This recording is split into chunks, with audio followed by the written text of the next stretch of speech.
Good morning, good afternoon, and good evening, everybody. This is a live stream, which means this is not pre-recorded. The only goal and objective of this stream is to try Boomkin out in some PvP scenarios, arenas, BGs, maybe a little world PvP sprinkled in there. Try and figure out if there's some new talent builds that might be viable, given that there's so many changes and so many variables. I've been sick, so energy is kind of low. It's still kind of hard to talk, a bit easier than before, but still slightly difficult. My character's also a little bit behind on gear because I haven't been able to play for a bit. So we're going to see what we can do. But I also kind of need to know if I need to get my 4 set, because what is this for Keeper of the Grove? Your Dryad fades your next 2 Star Surge damage for an additional amount. You go 3% of the damage dealt while it was active. Huh. Your damage done while it was active. So the Dryad gets summoned for 10 seconds. And in that 10-second window, it'll do, your next 2 stars after it ends will do 3% of everything you've dealt. And splash it. So it gives you a little more sustained damage.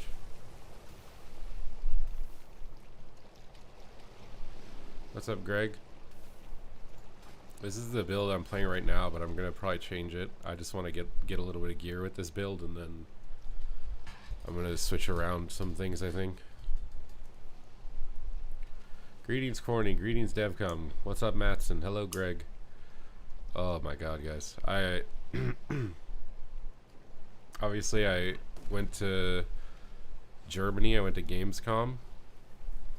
Super jet lagged. I think I put on a good show, despite how, like, I'm just an unk, dude. I'm just 33-year-old unk.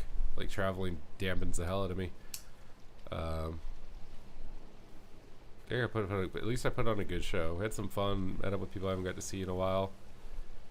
But then on the way home, I got sick. And I've been sick for like 3 or 4 days now. Oh my god, dude. I haven't been sick in so long that it's like making me realize how good my routine usually is without anything disrupting it, if that makes any sense.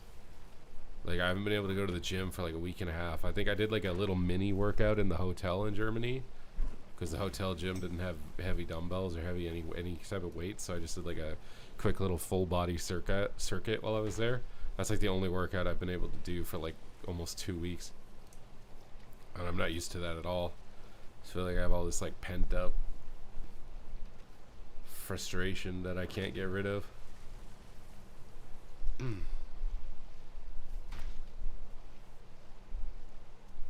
I did get a lot of walking in. Well, not the past couple of days. I haven't left my room for the most part.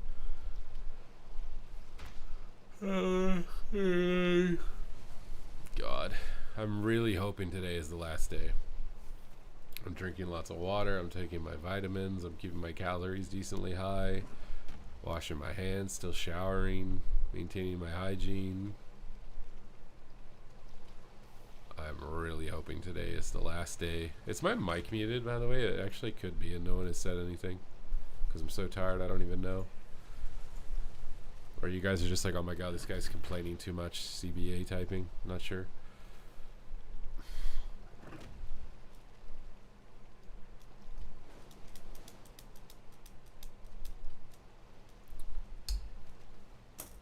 So apparently with the Talents next expansion, we're getting 10 more talent points.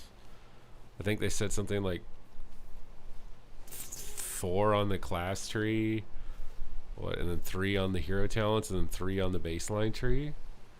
So if they put 4 more here, you could get like all the cat stuff as Boomkin. I don't know if you'd want to, but you could. The healing stuff kind of sucks because it just doesn't do any HPS. You could also get all the movement speed stuff, which would be kind of crazy. You could get Forest Walk and improved Stampeding Roar. And the Typhoon cooldown reduction. I don't think I've ever actually been this early. What's up, Umbrus? Well, I mean, I'm also very late. I usually start my stream like 3 hours before this. You could also get all the armor buffs, but I don't think that really matters. I think with 4 extra talent points, pretty much the only advantage is that you won't have to lose anything to get decurs. When you need, well, I guess you'll lose some mobility or something. And you'll be able to get all the mobility talents. Now on this one, if you get 3 more points, you'll be able to get Stellar Flare and Wild Mushrooms. I don't know how important that'll be. Be able to get Astral Communion with this build and Power Goldrin and Umbral Inspiration. But they also said they're adding capstone talents at the bottom as well. I'm glad they're doing so much. It means that making content for like the beta is going to be good. I was worried Midnight was just going to have nothing in it. It was going to be a nothing burger. No new stuff, nothing. That's what was my biggest concern for it was. It seems like it's going to have a lot of stuff.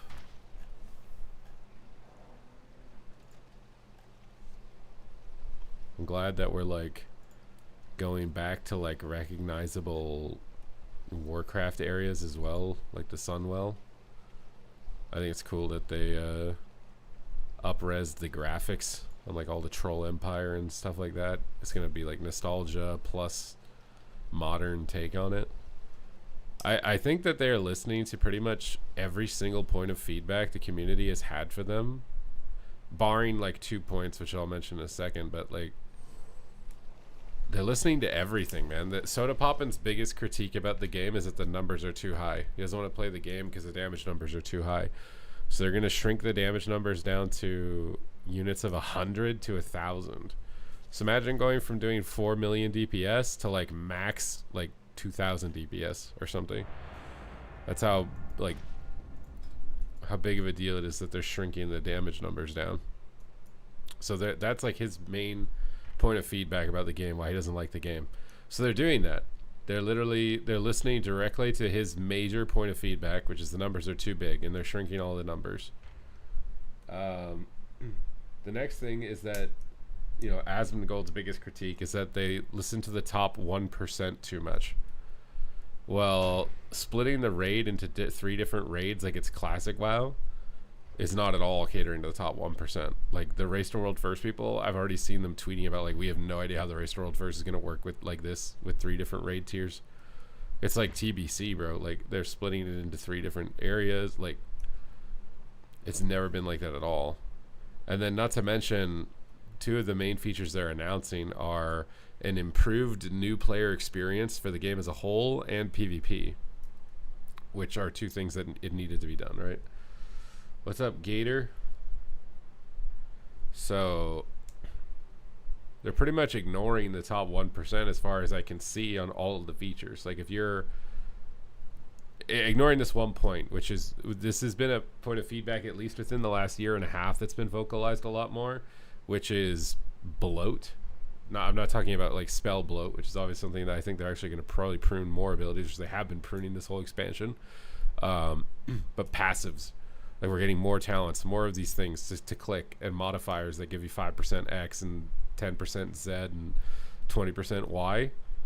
PvE players and PvP players to some extent, although in PvP it seems a bit easier for them to rein in with PvP modifiers, but in PvE it's hard to do it because they don't have tuning knobs separating dungeons and raids. But all these modifiers just stacking up together, it gets very cumbersome. But then at the same time, they also made a post about Outlaw Rogue saying that we're aware that it's way too complicated and we're going to be bringing it down. Like the fact that you need like a weak aura and it's not very easily understood, like when you need to do something with Roll the Bones. So they're going to be like, I don't know.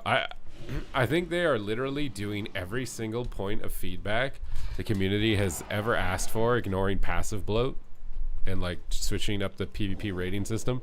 Those are like 2 things that I would say are missing. But pretty much every single other thing that I've ever seen posted online about is being addressed in the next expansion. add-ons, removing them in baseline UI. Fuck. They're doing everything else. Literally everything else.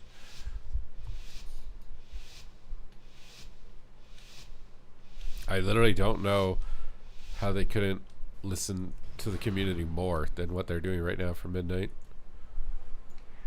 Just get a stun clone. Hunter's out. He might stun me. Yeah. I'll just trinket it. Skin. We got cocoon. Just toss that damage. I don't need to disarm until after the cocoon is over. Let's just try and pull him away from their healer. Just chill in the back here. I'm gonna bash him to get his trinket. Knock him down. Disarm him down there. Renewal. Root beam. Kind of in trouble here. In the heart of the wall when I can, but a little danger time. Faded his fade. Hunter's running. Gonna be a bear for a little bit. Sharpen blade. Just be a bear a little bit longer. Stunned me. He's got reflect. Get rid of it. Disarm him.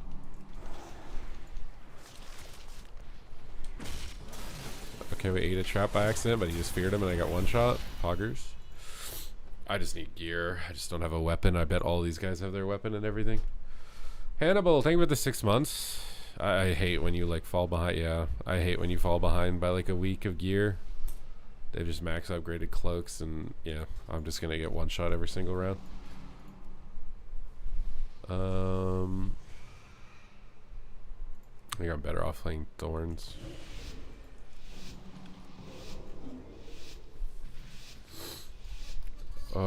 Arms Warrior is good right now, yeah. I can't stand still and fight them. They're all overpowered and really geared. I have to just AFK every game.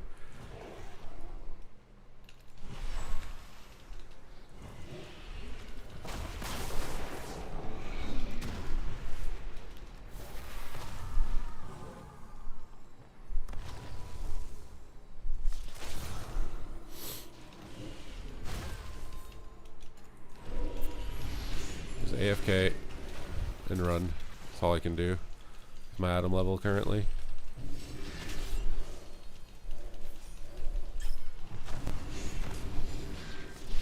Skin because I'm about to get one shot by their OP gear. Stuns me. Here comes the one shot because they're OP gear. Bro, it's actually insane how useless you are after like 2 days of not playing the game. With item level. Just blast damage on this guy. Stay away from the warrior as long as possible. Basically just have to pray that my Shadow Priest can solo them in dampening. Pretty sure I'm dead in a second though. Need to rebuff and hide.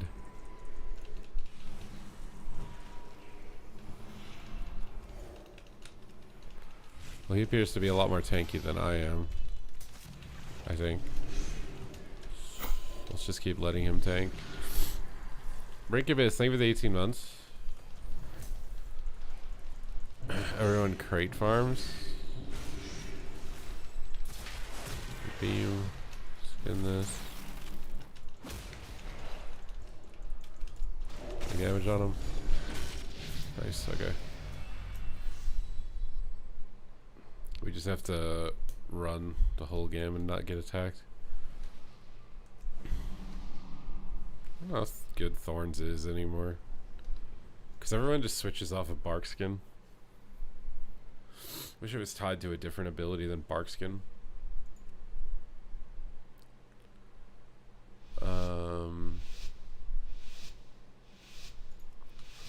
So I'll do this to kite the warrior. Oh, I forgot to get Kleenex.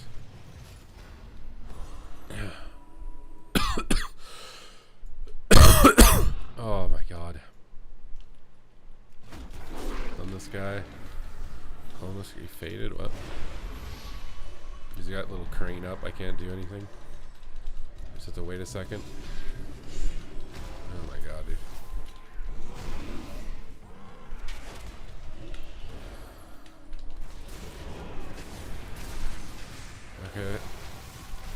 end this with bear. Got life cocoon. Just run away. Just make it annoying to hit me. Get my Boomkin aura stacked up for the next go. Fury of a Loon on him. Look at this, root beam. Incarn on him, line the Siphene. Pull him behind the pillar. Got revival. Not sure if he's landing the trap or not. I'm cloning on top of it just because it breaks. Greatest Trinket and a big heal there. Take a Shayloon. Clone him low for a second. Try and fake pummel. Disarms him. I'm stunned. I might be dead here. Shadow melt that. Heart of the Wild. Clone. Okay, I think next trap we win on warrior. As long as the priest can't swap. Or just don't die to random piss. The warrior. Try and clone off. He's gonna fear. He ports the fear. He has to port back to heal though. I'm feared. There's a Siphene. Kill it. There. Knock everything. Trying to reposition. Oh my god. My priest is stuck over there. Trying to half clone and win. Big damage.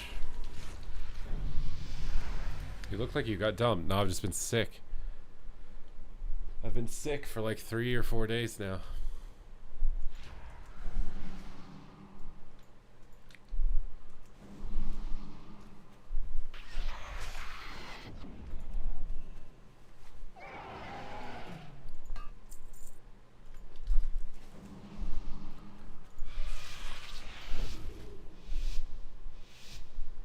God damn, bro, this gear isn't. What the hell is that?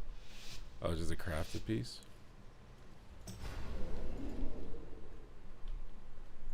AWC was good. I kind of wish that they got like their full rosters. I feel like some teams really just benefited them. It was a little bit of RNG as well, though. Like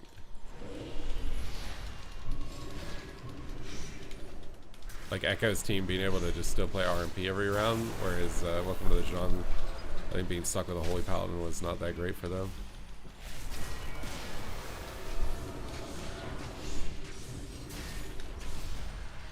Okay, we got his Angel, so let's just get out of here. Going Warrior again. Going behind the pillar away from the Angel. Keep dots up. Wait for him to come around the corner. I think he's getting a trap here, not sure though. Big damage on him. Nice. Bro, I need to get Kleenex. My nose is about to just explode.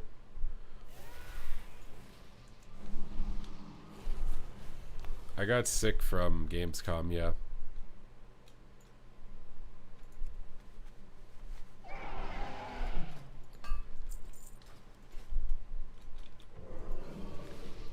I got a travel disease or something.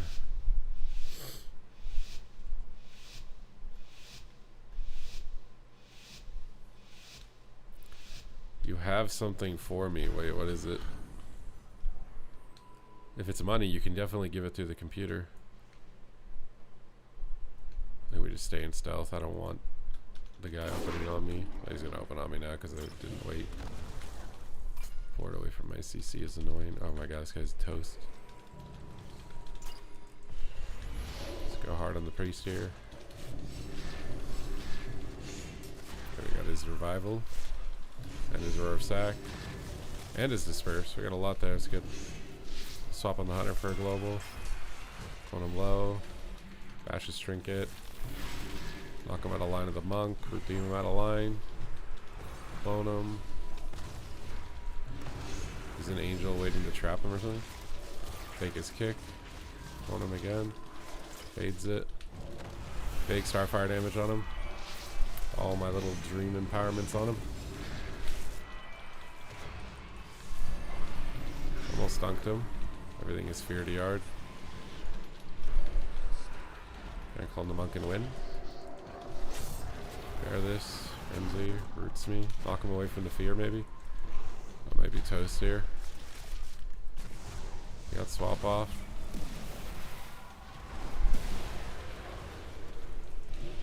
Everything is just DR'd. I can't do anything. We're not attacking the Shadow Priest for some reason.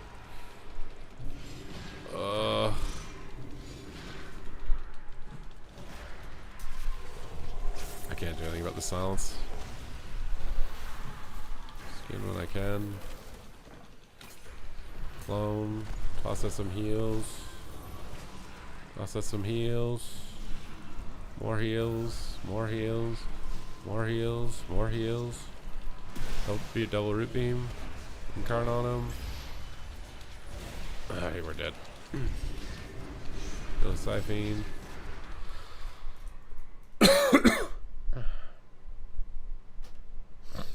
How far was the journey? Over 25 hours total travel to get from my house to that hotel in Germany and to get from the hotel in Germany back to me.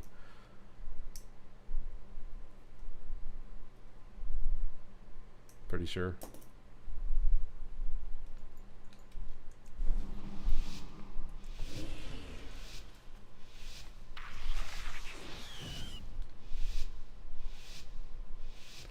I don't know when they're gonna show the Apex talents.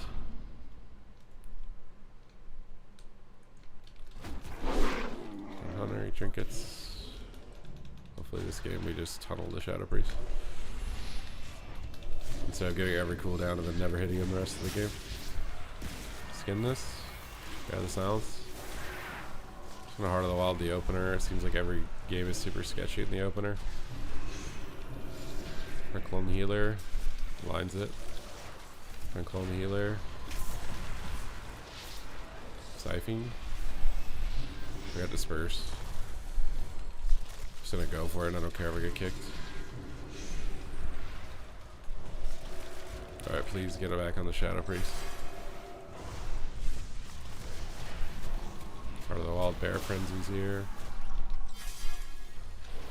Oh, Bear Frenzy's here. I am trying my damnedest to ping to go on the Shadow Priest that we got every cooldown from a second ago. Big damage on him. Scattered all his dots off. Got his Holy Ward off. Oh my god, dude.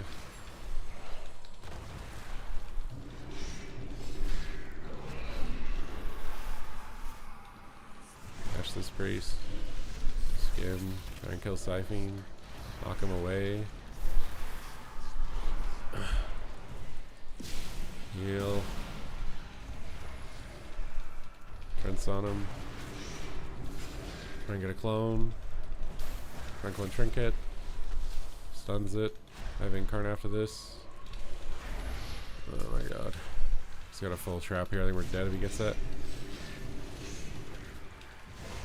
On his Fury. Lock his Void. Oh my god, we got faked. He's gonna fear.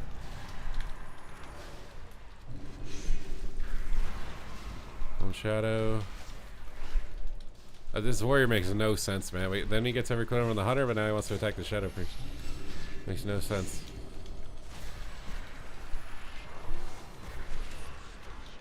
Please kill his pet. It's like 1 HP right here. Oh my god. This.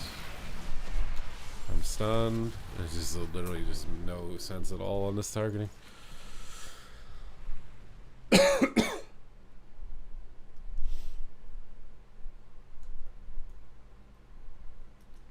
If you wanted to attack the target that was least likely to die, then the targeting was really good.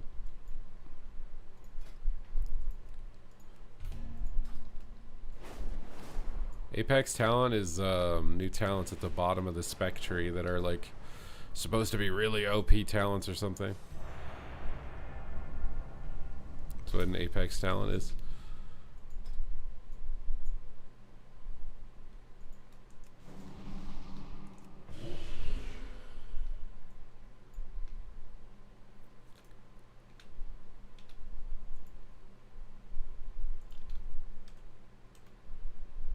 Hybrid Devourer build.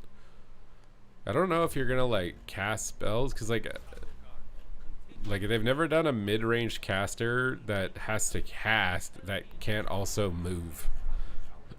Like Rets don't cast, they're a mid-range. They're basically a mid-range caster, but they don't have to cast. Dev Evoker's a mid-range caster, but it can cast and move. So if Devourer is a mid-range caster but it can't cast and move, this means you're a melee range caster.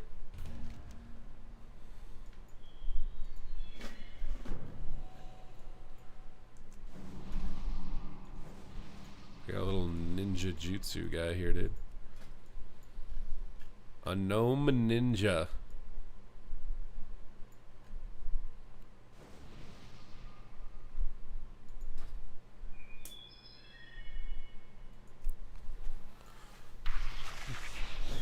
Or I should have got Kleenex. Oh. I'm trying my best to stream a little bit because I feel slightly better than I did yesterday when I couldn't do it at all, but because I haven't been able to stream for so long. I think my stream is completely screwed, actually. Oh, why did I have to get sick on top of everything else, man? Why? Why am I sick?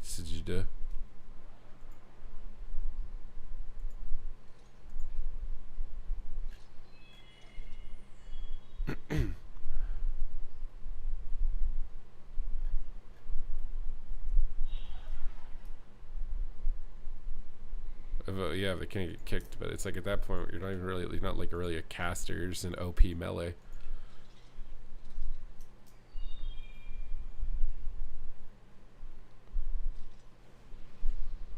OP melee. Melee or melee? Or Miji or what? Amiji Fiji from the Squeegees with the Waluigi's.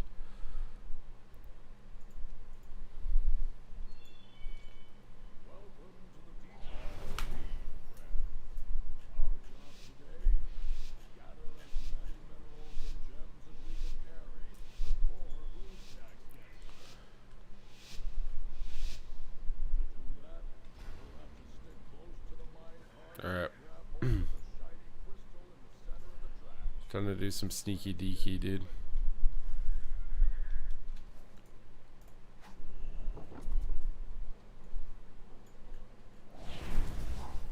I never expect a sneaky deaky at low rating.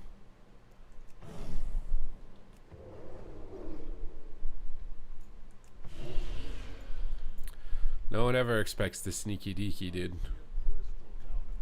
They always go mid and fight. Look how many different moonfires there are, bro.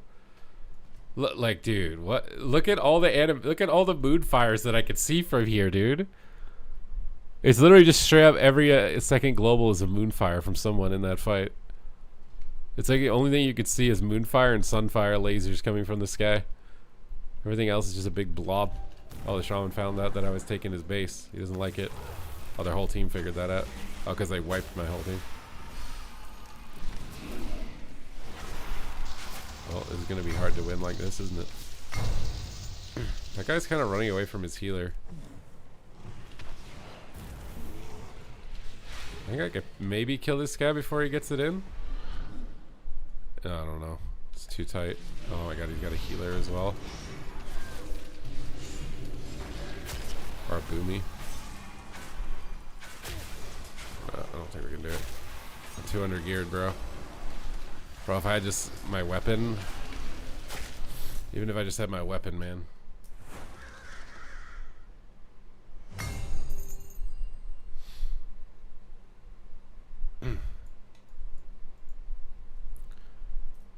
I'm honestly surprised they didn't do like a more necromancer oriented death knight that actually does cast spells. I feel like people have been dying for a necromancer build.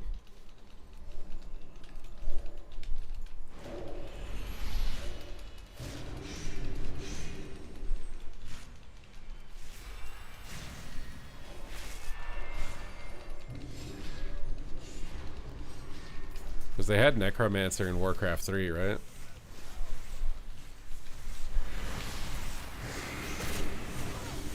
You could do like the corpse thing that they had, the corpse mechanic they had in Warcraft 3, where like you have a talent called Meat Wagon, where a meat wagon rolls up and drops corpses on the ground for you to animate into different things.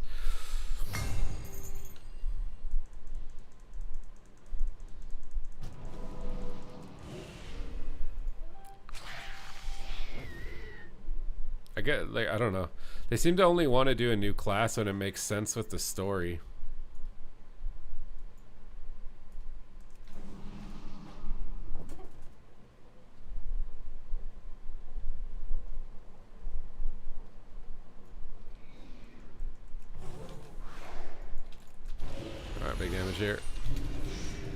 Instant turtle. Lock the Mistweaver out. Big damage on this guy. Try and finish him before the healer comes out of CC. Shadow Meld is double tap. Skin it. Heal up. Fix it. Might just get one shot. Marksman Hunter OP. Airform Frenzy.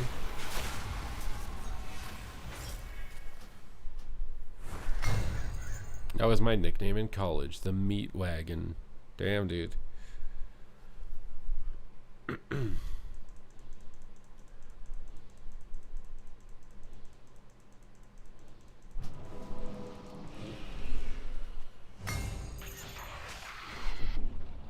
don't think that's true. I'm pretty sure Venruki is a mouth breather because he's explained to me that he's got like a problem with his nose.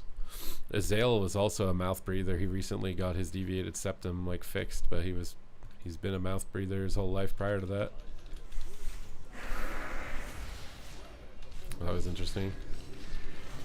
I don't know why people correlate mouth breathing with like low IQ, low intelligence. Sometimes it's just because the physiology of your face is genetically manipulated and has nothing to do with your IQ.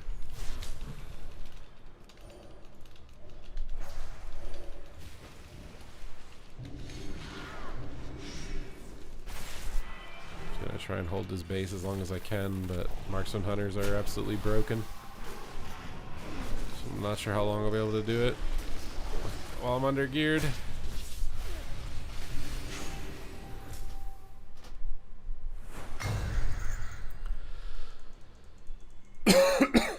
Oh my god, dude. I miss templates.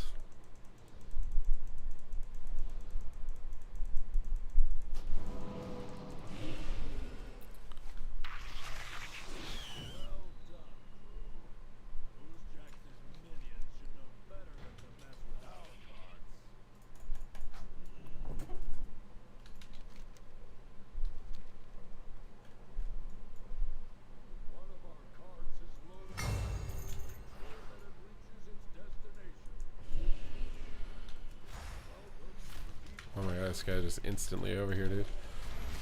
The John Wiki.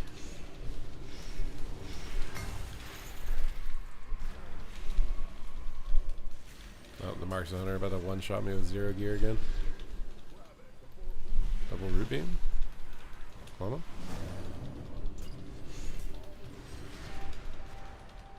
Bash him in his heel. Gotta kill the monk here. No one's targeting him. Clone him again. Knock the priest out of the circle. Clone the monk or the priest. Finish it on maybe. If we can kill their healers, we can win this. Oh my god, the double. Please kill something with that. He's got Aura Master, really unlikely. Maybe. Oh my god, please. He's not gonna die.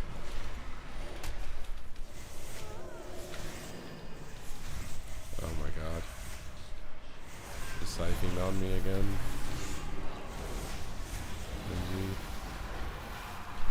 I clone the cocoon. Do everything around it. Knock everything out of the circle. Skin up and bear. If I die, we're not going to be able to hold the base. Call monk again. Call monk again. Maybe we just hold this, we win. Need to land an interrupt on the monk or something.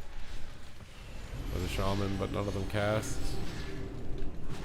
On the priest out of the circle. Never mind, I'm just CC'd. Knock the priest out of the circle. Oh my god, he dispersed my root beam. Oh my god, dude, what? How do you lose?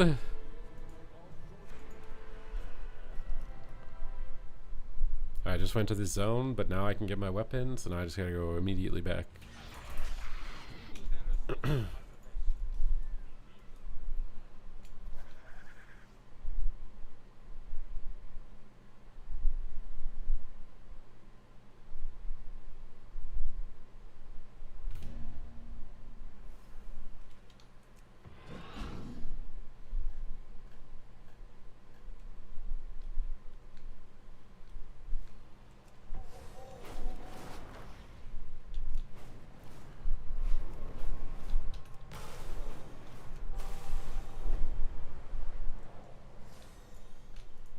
Or do I have to loot it from the mail, or does it just like, oh, it goes in my bag?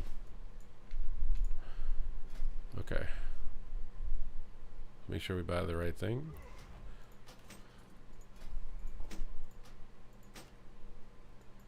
Alright, we got a weapon. We have got a weapon. Next we need to get some more bloody tokens, I guess. I also have enough conquest to get a main piece. I just don't know what to get. There's no haste gloves.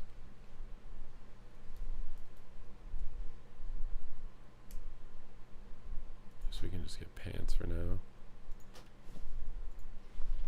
Actually, wait a minute. Are there bloody token pants? There are. Goddamn.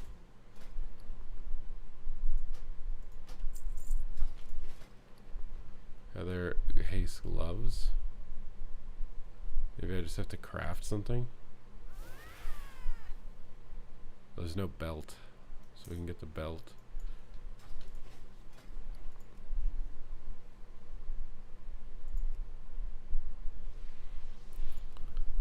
Where even is the belt?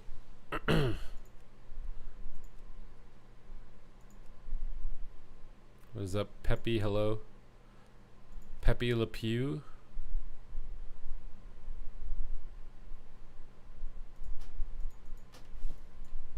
I got the waist.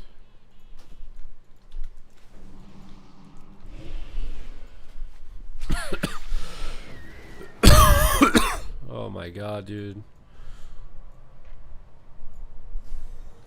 So tired of being sick.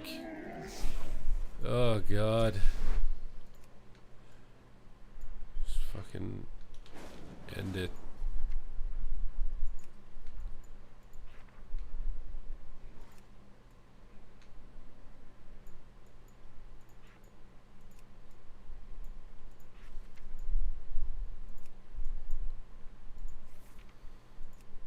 I don't know what tabard to use with this. Or just no tabard. I feel like I wish there was just like darker colors on the shoulders.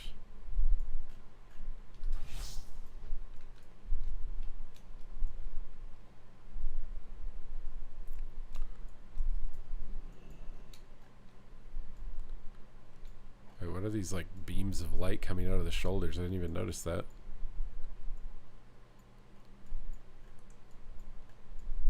Oh, you don't notice them when you're in this form. You notice them way more. Why are locks running pets right now? I can only imagine it's just because it gives them more benefit than not having it. The pet lets you purge.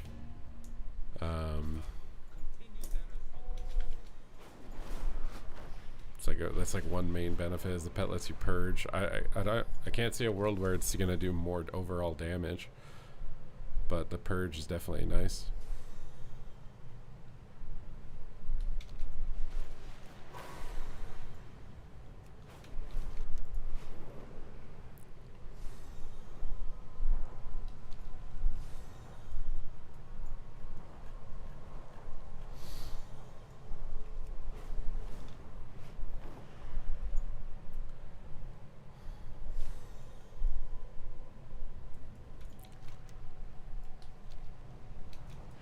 It does let you kick while you're CC'd, and it purges. No, you don't want to upgrade the honor weapons. Upgrading the honor weapons doesn't do anything in rated PvP. It only upgrades it outside of PvP. If you can't find weapons that have the stat you want on the Conquest vendor, you have to buy heraldries to craft the weapon with the stats you want.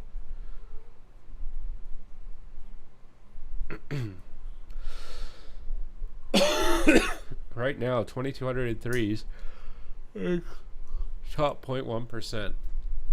At the end of the season, what do you think the 2,400 percentile will be? I have no idea, man. I have no idea.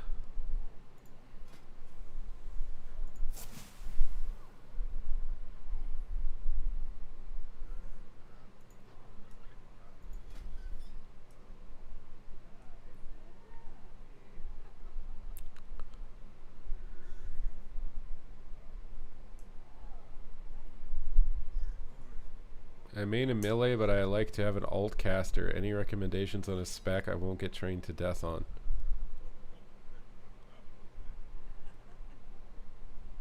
I mean, if you're in a shuffle and you're the only caster, there's like a 99% chance you're going to get attacked. I don't think... Devourer might be the only one where it's a lower probability, but if you're the only caster, you'll still get attacked, but it matters less. There's a macro for upgrading it wherever you want. It's whatever, man. It's whatever. I'm sitting a 30-minute queue. It doesn't really matter if I have to go on a little scenic flight over to this floating rock to upgrade the cloak for 2 seconds.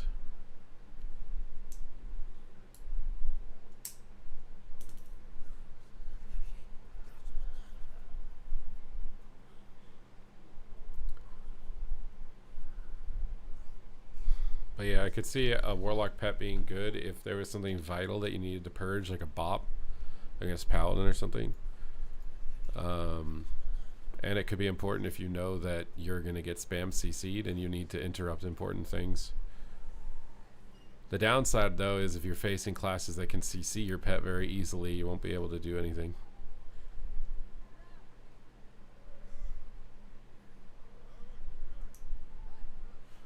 Oh my god, I want to not be sick anymore, bro. I'm just sitting here. I just feel like my nose is falling off my face like an undead. It's like all swollen on the inside. It feels like it's inflamed, on fire.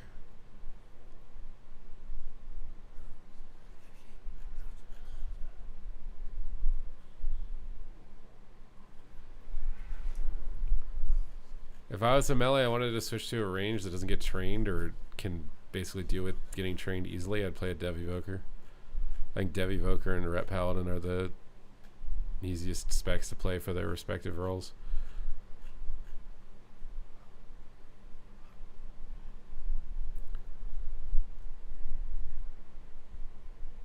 Thank you, CK. Well, that's true. I could just do a skirmish right now and I'd probably get my little last thing. That's a good point. Yeah, because the cloak is 730 item level, just 7 item levels higher than any of the PvP gear, which is pretty good.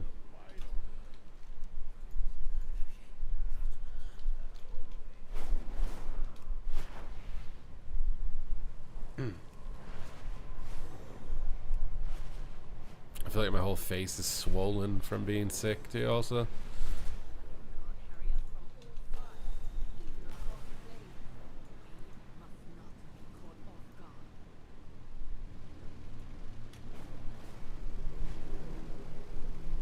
I'll hide in the smoke trails of the helicopter. They'll never notice me.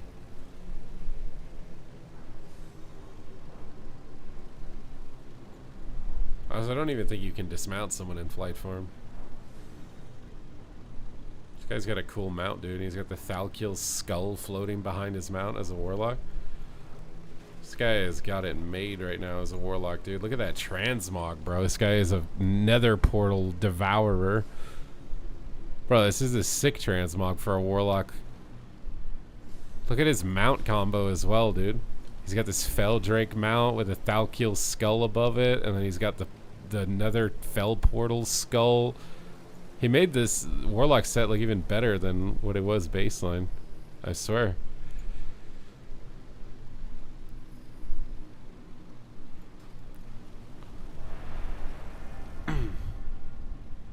If I miss that, do I get like Deserter? I keep forgetting to get Kleenex to blow my nose.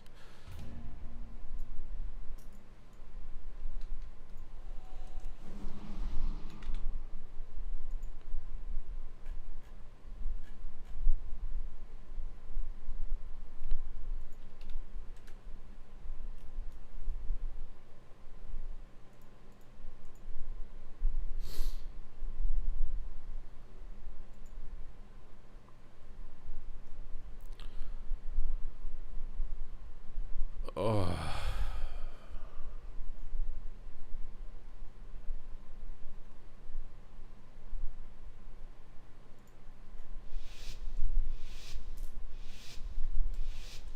What is this?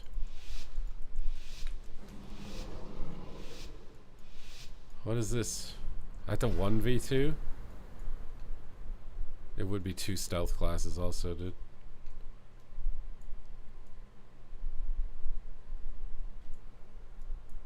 One versus 2. And I've got the flu. It's double hunter, dude. I have to beat 2 hunters as a boomkin. Well, at least I know they'll come out of stealth before me. They got traps down, bro. It's weird I can see their traps from this far away. Not traps on the ground. We're supposed to be invisible. He thinks I'm sitting in the back, dude. Oh my god, is he stream sniping? God, if they flare me, I'm toast. It's gonna be double aim shot and I'm dead. And like 1 global. They'll never repeat a flare though, I don't think, so.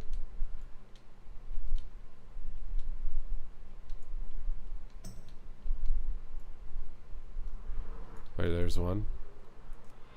Oh, the other guy's right there too. Let's just jump in and stun him.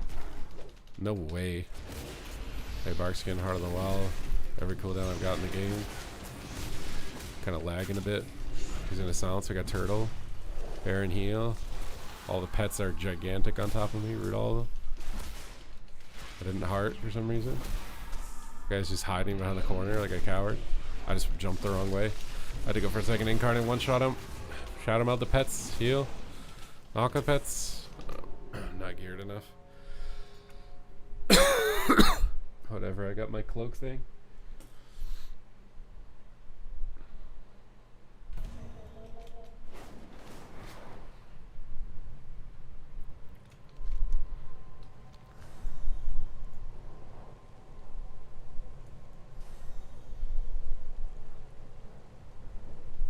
I need to go get Kleenex. I need Kleenex. The power of Rishi. The Rishi mantle. More than just a phase. Cow will return in a moment.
Did you guys see how my camera like auto adjusted the brightness right there?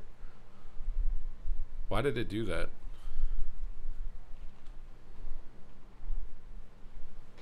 Why did that just occur like that?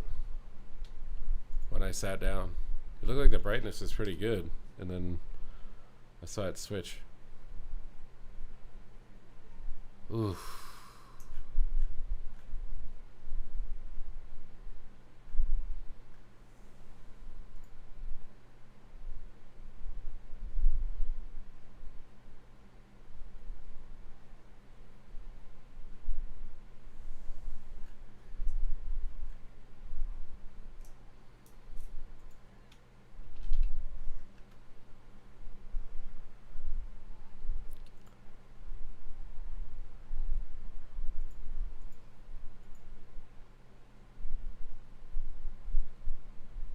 Oh my god, dude.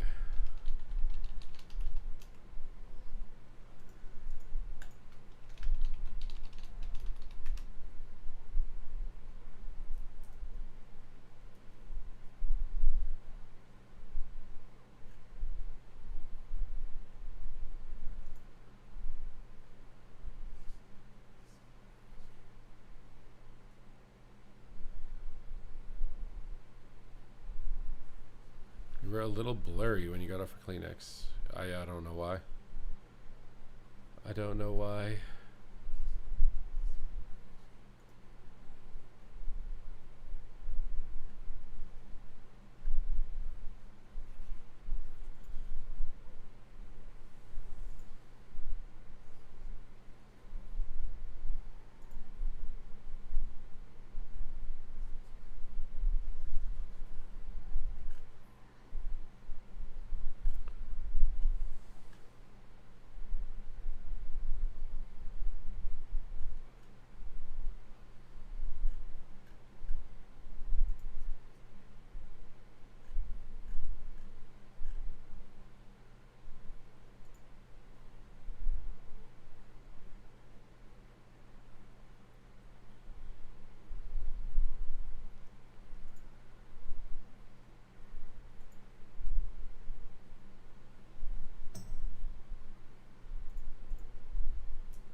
I think that might just be a default setting on this webcam, that it takes a second if you're doing too much movement.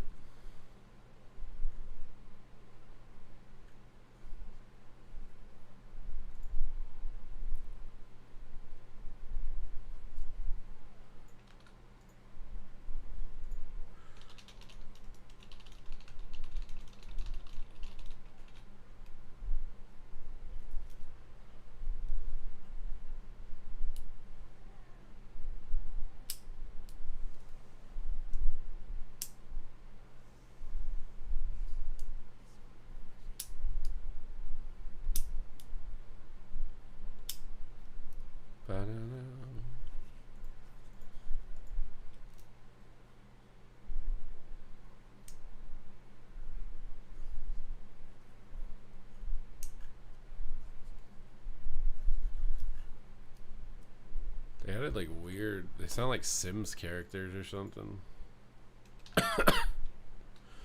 I'm too tired, dude. God.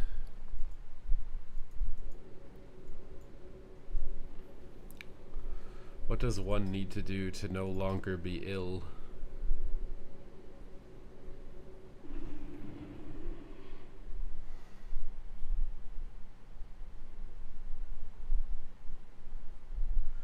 You're recovering from pneumonia. Well, I'm glad you're in the recovery stage. I know a lot of people that did not get to that stage with pneumonia. I'll be 2400 challenge on every spec. I haven't decided or not. I mean, depends on how long the season is. If it's a really long season, probably. It's also something that I usually do later in a patch when they've unlocked Conquest and it's easier to gear your characters.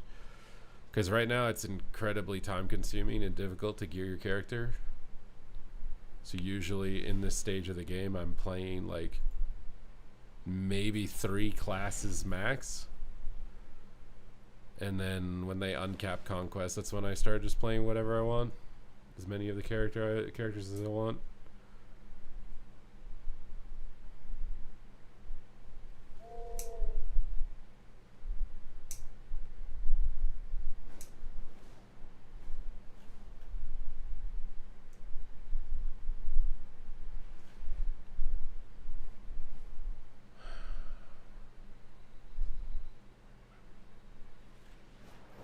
I'm just so done with being sick right now. It's insane. I just want my day back.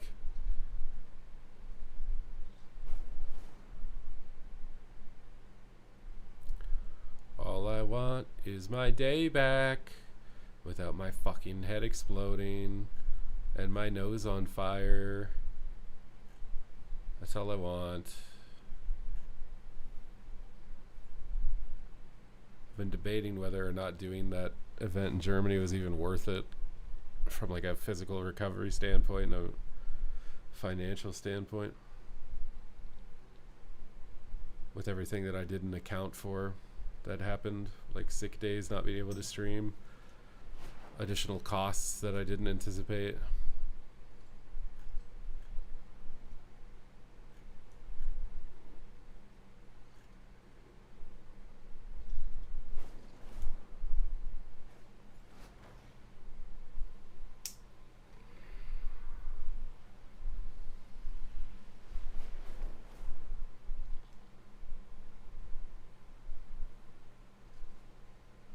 You got 3 rets and 1 shuffle, bro.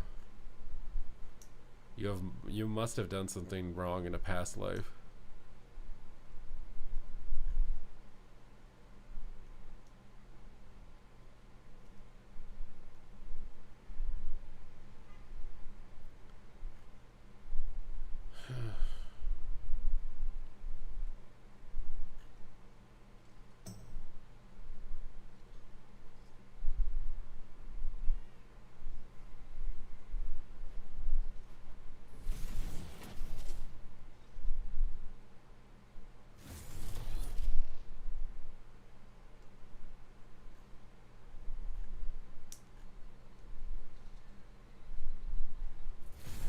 I don't think they're gonna nerf ret, bro.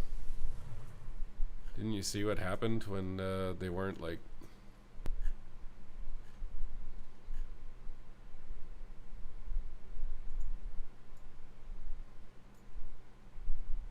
Actually, I swear they like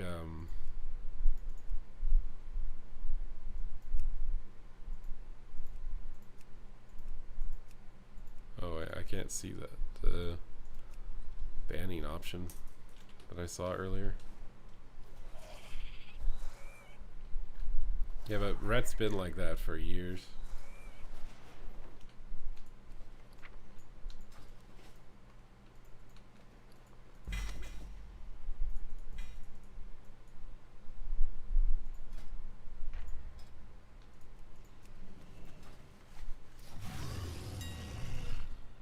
I think the real danger is whether they're going to just turn every spec into Ret Paladin. I have more concern of that.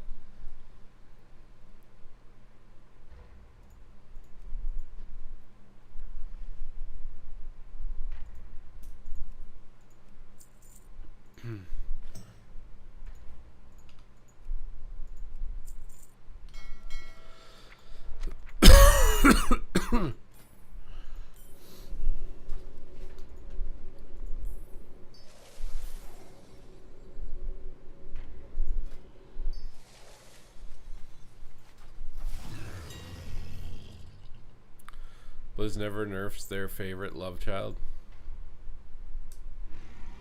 I wonder if they've like if what they learned in Dragonflight when they made the Ret Giga Apocalypse. I wonder if they think they can just like never nerf Ret now. What's up, Rekatron? Hello.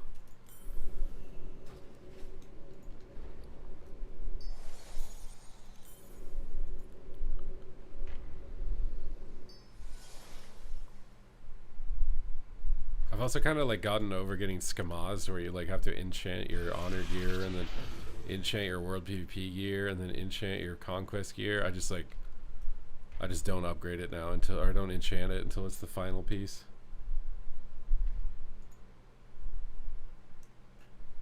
I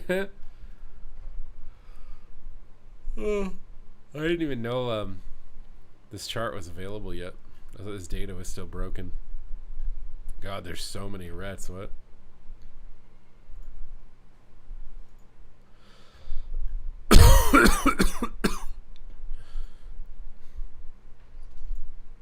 Is this bugged? Why is it? There's so many boomkins too.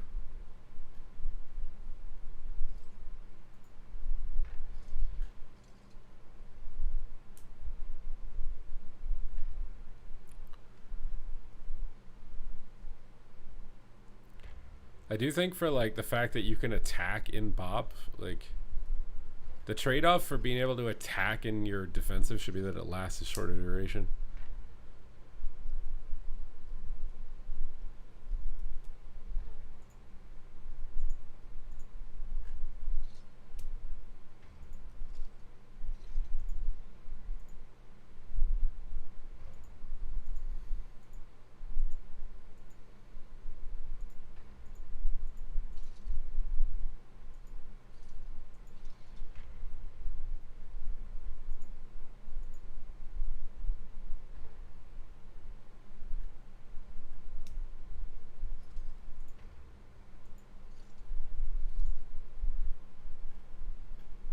I mean, Rhett as a ladder spec has been really good since they're reworking Dragonflight. Surprisingly, it doesn't see much play in tournaments, though.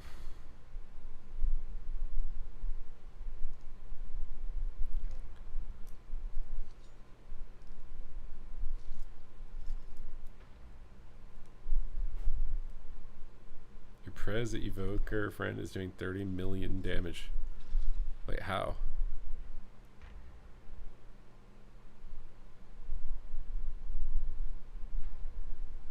Rhett, a solo shuffle spec?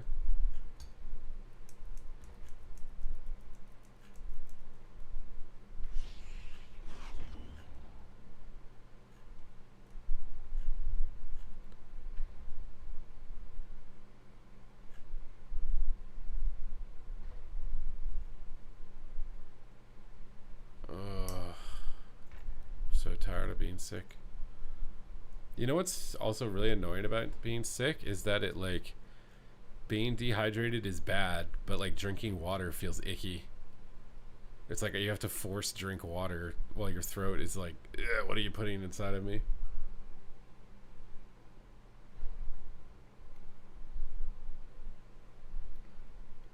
Like, what is that? Is that like the illness hijacking your nervous system to try and trick you into not drinking water so you dehydrate and it can kill you or whatever?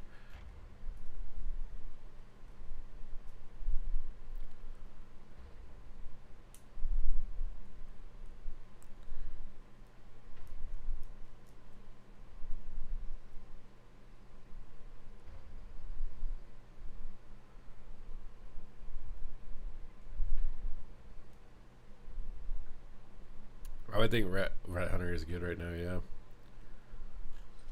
No, the block nose definitely, but I swear, like it kind of almost hurts to drink water. You like get this weird like swollen sensation when you swallow, and you almost like I almost want to just like bleh, whenever I try and drink something.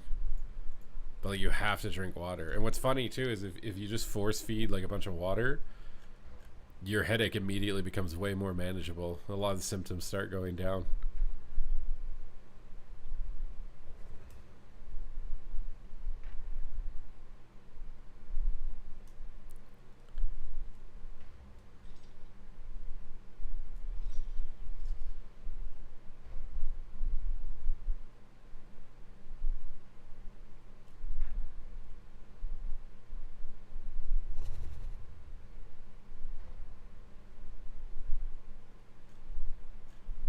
Okay.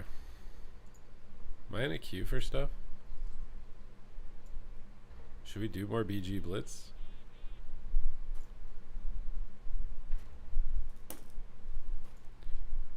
No, I know I need food and rest. I'm very aware of that. What do you think I've been doing for like the last 4 days? I've just laid in bed, ate food, drink water, and watched Netflix while taking like 3 Tylenols and a bunch of vitamins. But I literally haven't streamed this month between going away for Germany and now being sick.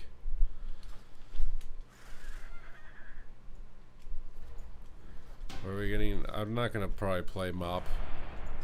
ICBA, the leveling is too ass. I already know what the meta is. No one's going to play anything other than what the most disgusting meta thing is, and it's just already dead. There's no point.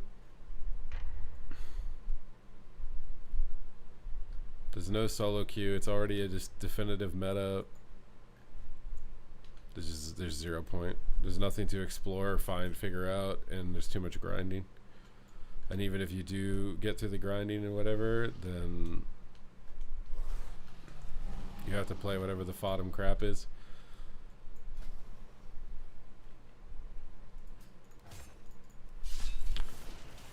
Alright, we got a caster lobby. Last time I saw one of these, I think the Demo won. Just because he's the only guy with Mortal Strike, I'm pretty sure.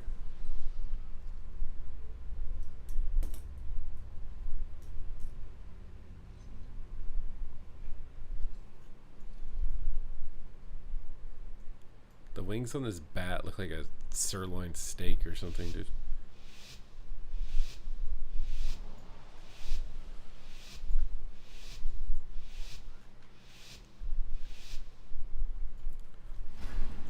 Alright, we're just gonna start out doing damage. Let me just go the healer. Oh wait, are we DC'd? I get the stun in one shot. Very good pressure right there.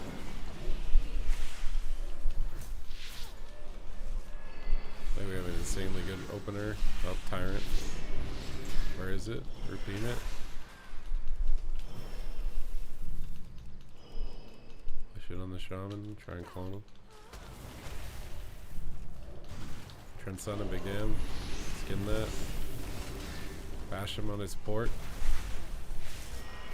Knock him away. Alright, the overlap kicks there on the ground. It's good.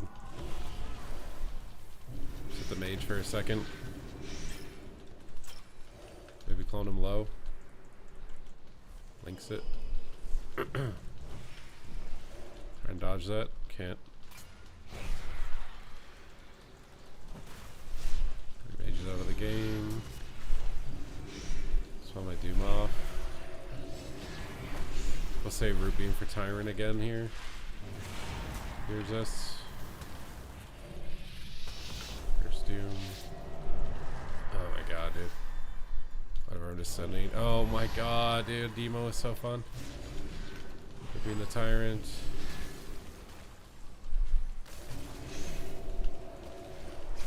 Yep. Skin. Turn fake kicks. Go mage low on his barrier. Go his ground.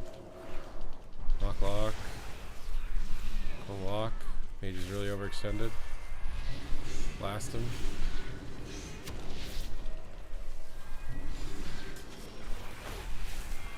Silences him. Ash Mage. Pretty Heart of the Wild here. Should give us some durability to live this. JK, I can't move. I don't even know if I could squeeze through this or not. Lock Fear. Trent soon. Mage low. Knock the pets. Heal myself. Heal myself. Skin. We just gotta go. Trent's one shot.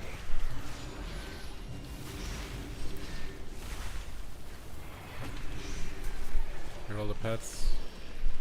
Try and go for YOLO clones. Trigger this. Mage blinked in on me. Oh my god. Toast. I just can't move my character the whole game.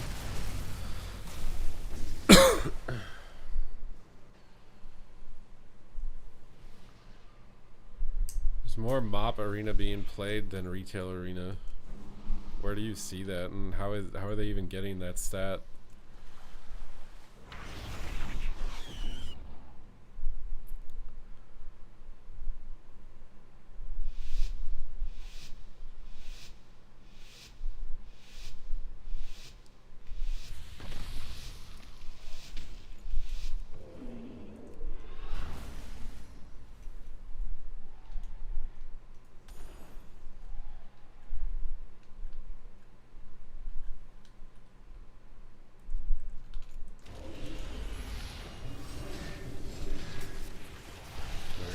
Tree. Let's do a bunch of damage to these guys. You're being the Tyrant. Combustion, spooky. Can't really play the game. Trying to fake Skull Bash. Just doesn't do it. Lock all the pets. Stuck on the wall. Run us away.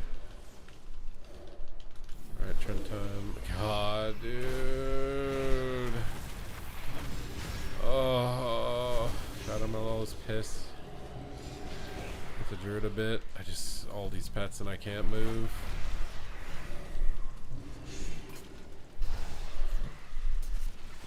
Let's just cast on this guy. CS. Airform. Frenzy. Got Iron Bark. Heal up a bit. Can't do much. On the druid. Bash the lock. Keeping the mage on his go. On the mage on his go. Can't stop clone. Feared.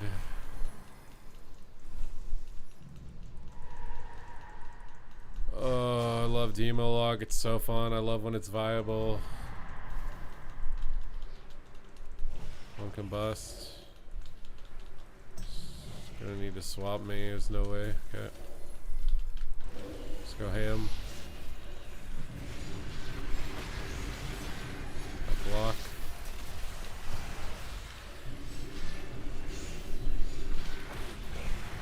Go up. Unlock low. Stuns me. I'm part of the wild. Part of the wheedled. On his pet. On his altar. Knock all the pets. Can lock the druid here. Lock fear. Big damage. And one shot. Okay, good.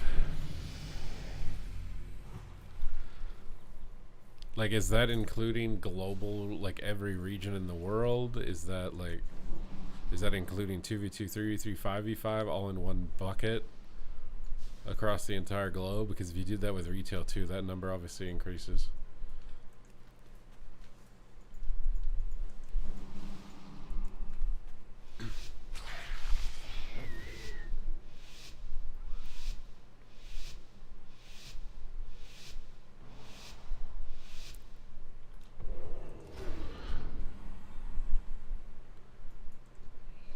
Just fucking sending it, dude. We're going ham.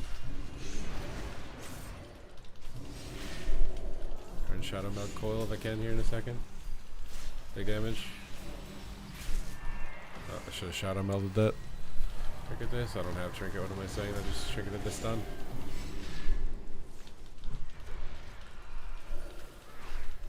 I don't know how this guy is like not taking damage from us, but the skin here in case I get kicked. Hit 3 times. Super Funge. On the lock. I shouldn't have done that. I thought he would kick it. We just have to wait to DRs. Actually, I can go. He's lassoing. Big damage on him. Oh my god, bro. He would have died right there.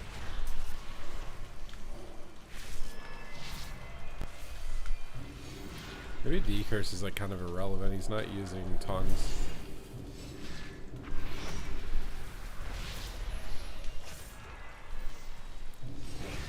Null here. Not a wild time.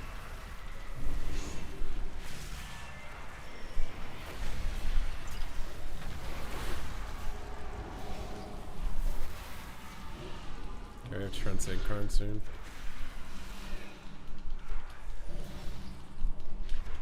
Trying to Incarn, win. Lock his fear, double root beam. Get damage on him. Someone kill his ground, please. Ash's fear. One priest. One shaman. Win. Stun me, dude. Another ward.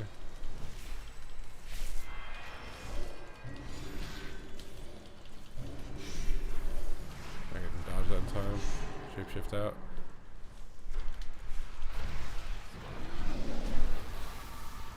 Chase him down. Knock him around. That rhymed. You guys owe me a rap god. Beating the priest. Going ham on this guy. Try and get a YOLO clone.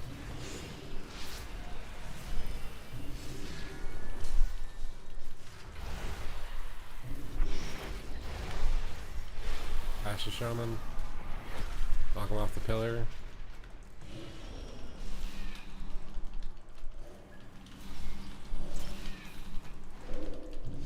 Alright, big damage in a second here. Root everything back here. Skin this. Oh, we're dead. Can't do anything with the grounding. It's under too many pets. Shadow meld that. Clone it. Trinkets it. Another word is spooky. Pretty toast.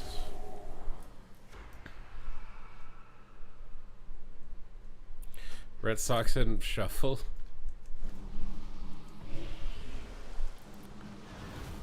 I don't know how good decurs. I don't know what else I'd really want, but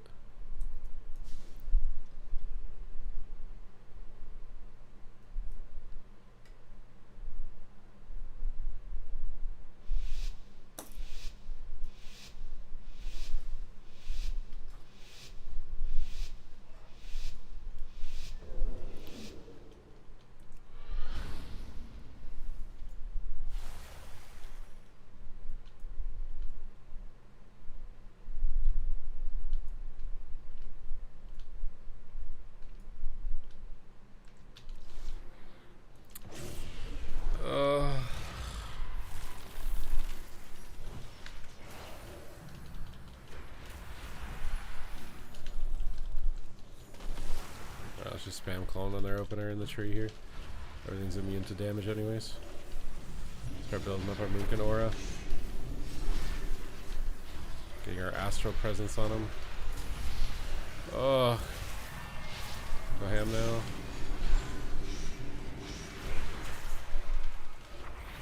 Got iron bark on him. Just clone him and swap. And the other guy.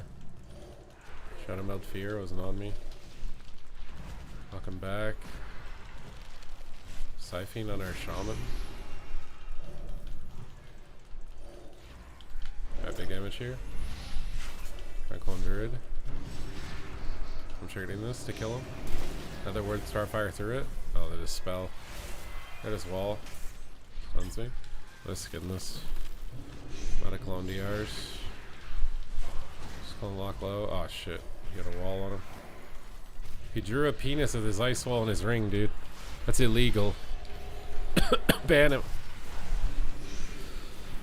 I might be dead.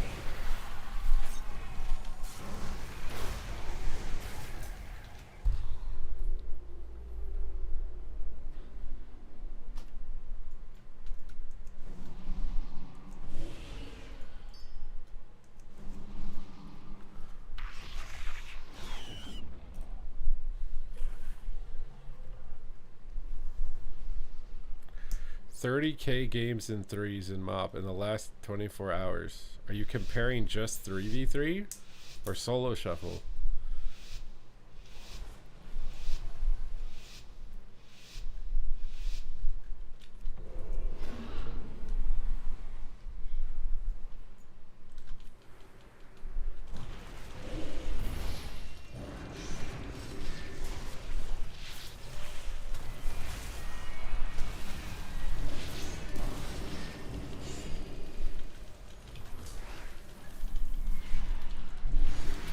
Gonna do max damage.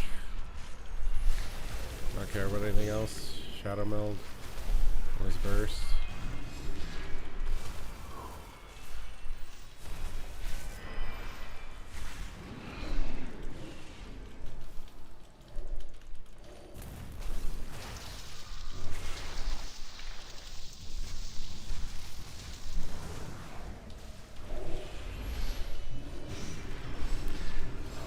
Damage onto everything here.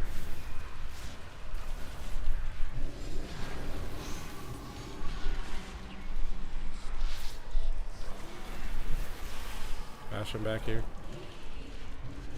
Knock him out of line. Air beam him.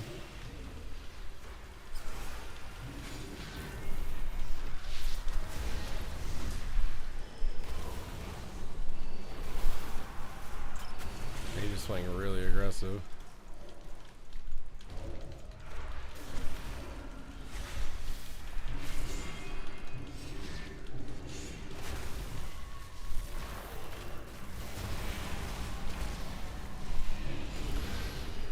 block and link. Him and the priest. On him low. Make sure we're rebuffed here. I got kicked.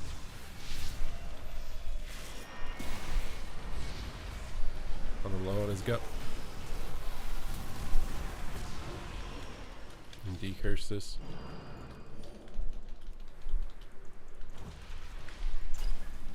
Lock his ice wall. Trent's on him, go. Got lined. You can't jump over that, feels good, man. Dash on him. Damage on him. Is that enough? I don't know, we'll see in a sec, I guess. Try and clone. Oh my god.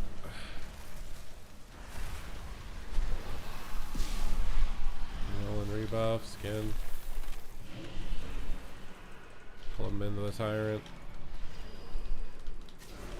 I just need to run away. No, I can't actually. The lock has no cooldown till die. Fades in it. I can't kill anything because every CC is on me, man, the entire game. Kill that. Trent's down. Big damage. Okay, every interrupt in the game. Lock Shaman. Incarn on him. Maybe we can one shot. It's combust though, so I'm probably dead. Regen, please. Rebuff. Riddle on him.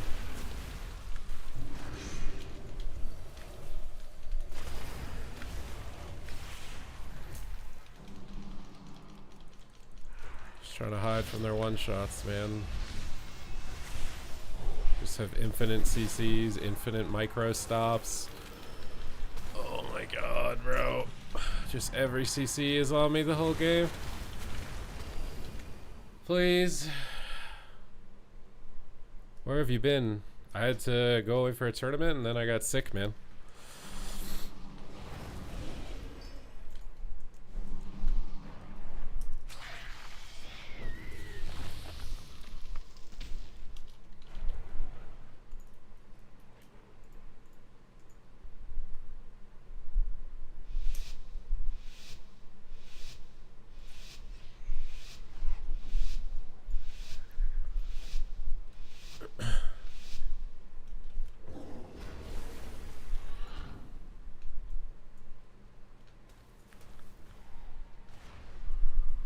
I don't know if it was Lontar and Pika, but I think it was the little babies on my airplane or whatever.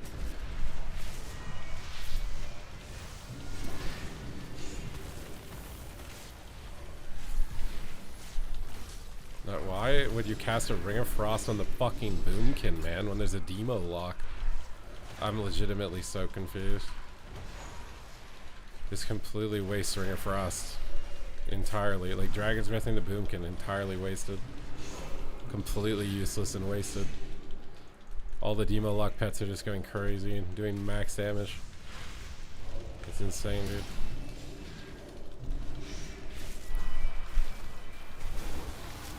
Oh god, bro. The amount of little micro CCs in this game is too much.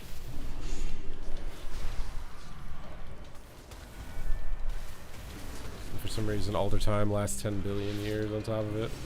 Oh, there we go. A good Ring of Frost. That's actually on the demo pets.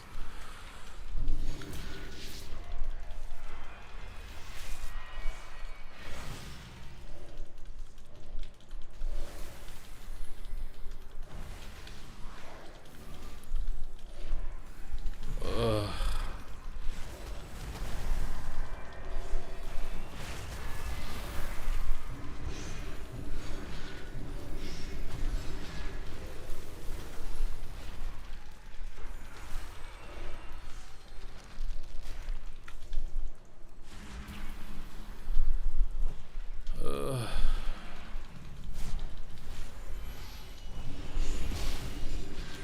Comes the fear from the Shadow Priest.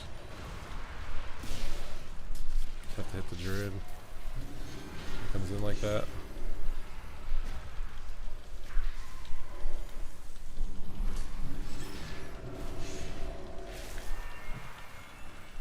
Disperse. Just finish him.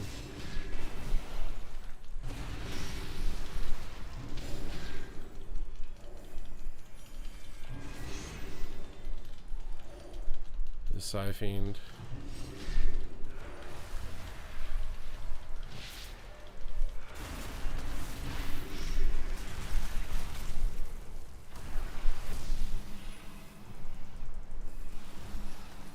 Rebuff him.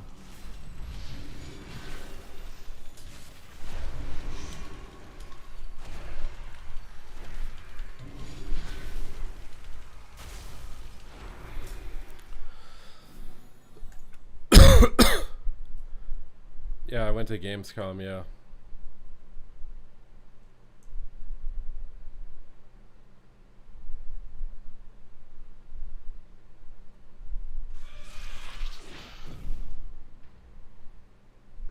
I mean, I wouldn't be surprised if Mop Arena has like a decent amount of participation because it's new.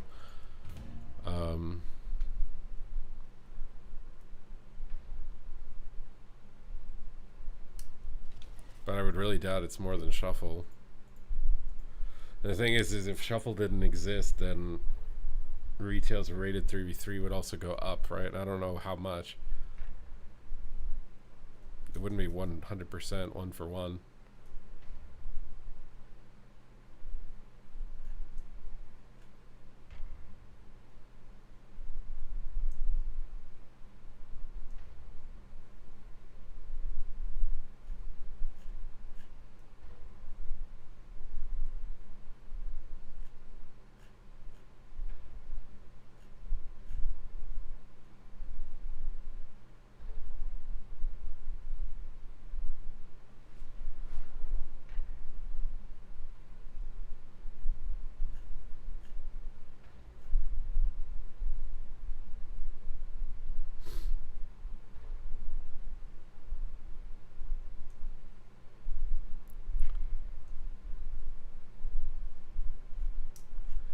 Any with the Void Volley? Was there a new build that you're doing with Shadow or something?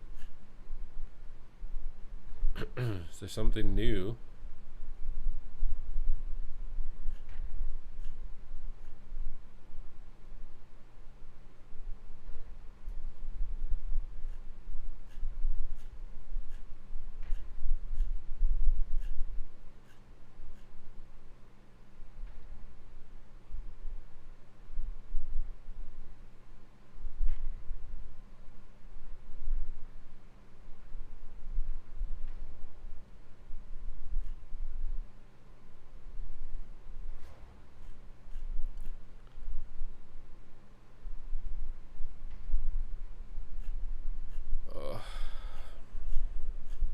Bro, I haven't had to use my muscles to sit up for like 2 days, so my back is like, what the hell are you doing?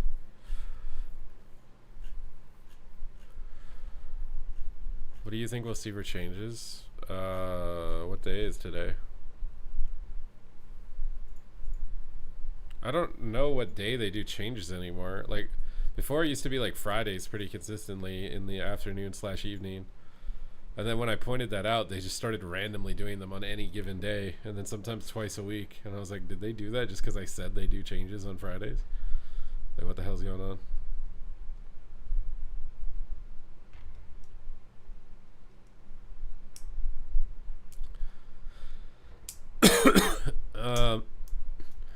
I could see them doing like another stamina increase maybe on the trinkets. If not, they're probably going to target like any outliers that do too much one shot or too much overall damage. It's something I could see.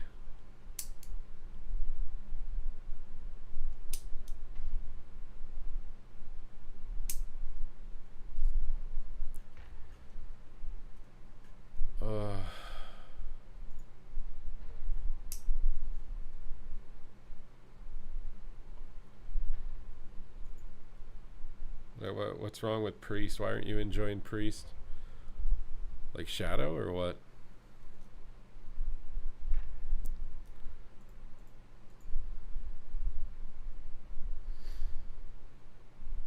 DK nerfs? That is a good point. They almost always nerf DKs. Oh, I was supposed to do a giveaway. Someone just favorited the tweet that I started like weeks ago that I forgot about. You guys want to enter a giveaway? Oh, wait, that one's old. What the hell is that?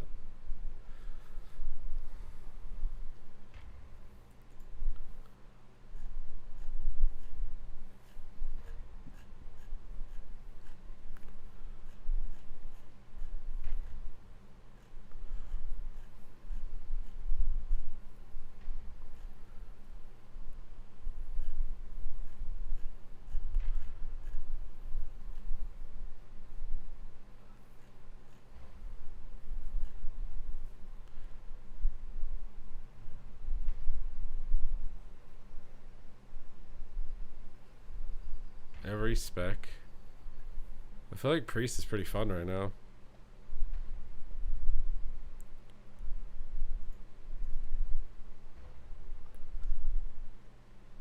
Your tweets don't show up enough. I mean, I'm not really tweeting that much.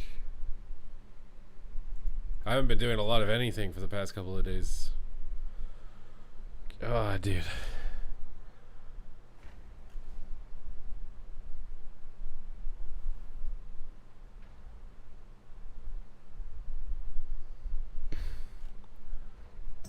I'm so damp. I just had like a heightened level of stress and then no sleep from all the travel and then getting sick.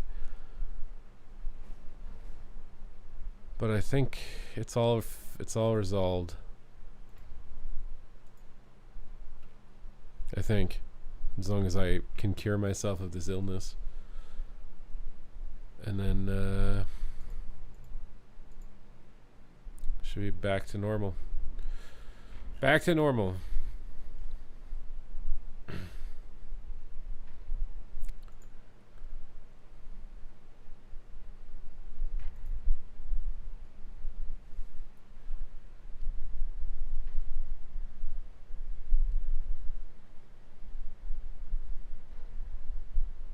What is the giveaway? I think it's for like a mount or something.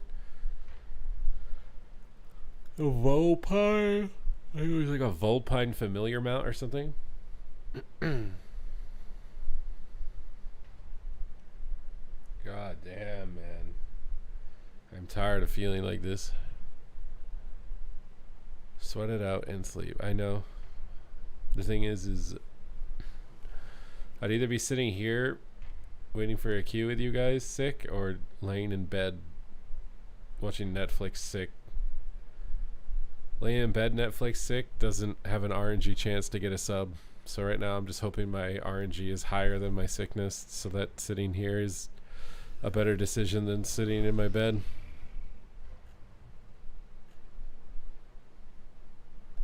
But it might not be.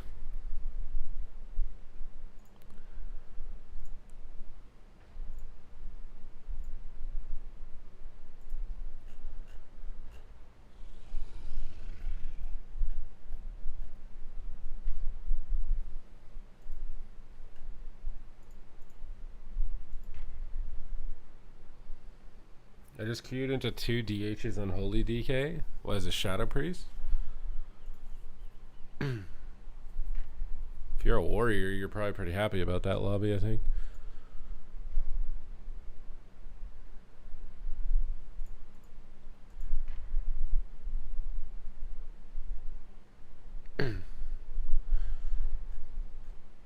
As a Shadow Priest? That would be rough. I don't even know what the best strat would be for you in that situation because you can't really, like, maybe it depends on what classes the healers are. If it's like a druid or something, maybe you could kill the druid. You ever have to push someone away? I didn't do that while I was there, but maybe I should have just been like, sorry, no, I'm not shaking hands. Don't want to get sick. I'm like 99% sure I got sick on the plane because of all the babies. I don't think I even got sick at the convention. I swear it was the plane. A combination of like lack of sleep and exposure, heightened stress, reduced immune response.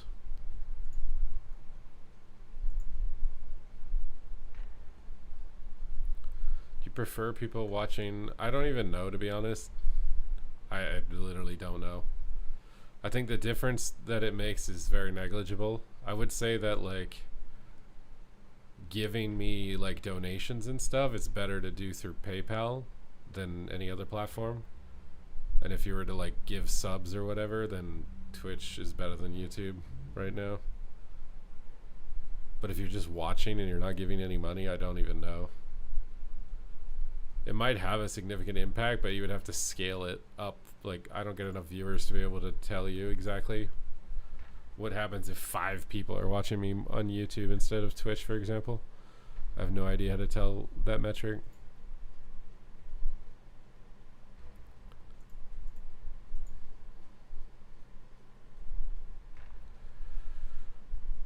I don't even think Peekaboo is sick. Why were people saying he was sick? When I saw him, he didn't look very sick.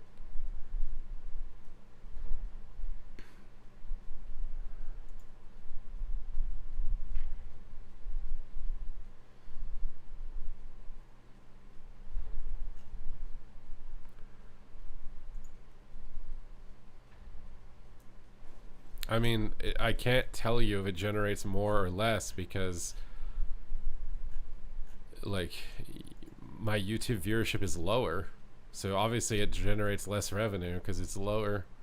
I don't know what it would be if they were the same, to be able to tell you, because they're not the same. My Twitch viewership is usually like 3x what YouTube is. So like that metric is impossible for me to tell you. I guess like I could subtract my ad revenue by a multiplier equivalent to the viewership difference to try and calculate that. It's probably comparable, but again, the numbers are too small for me to really even care or try to pay attention to figure out how much different it is.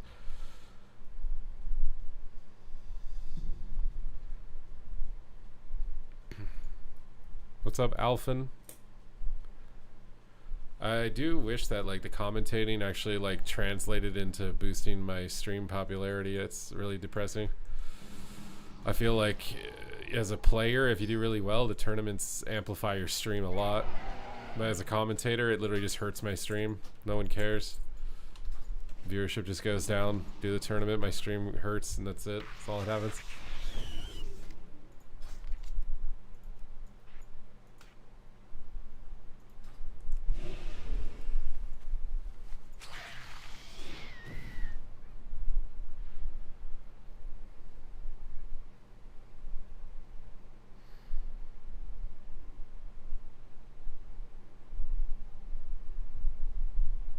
It's very depressing to not be able to stream for a week and a half and then get sick and lose all that sleep, can't go to the gym, and then my viewership is literally a third of what it was before I left. It's really depressing. I feel like I just wasted all my time doing that event. I've like set myself back like 6 months.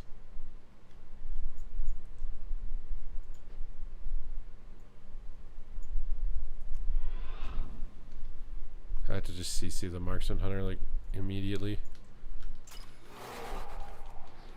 Think about a range of thunderstorm, but it doesn't matter.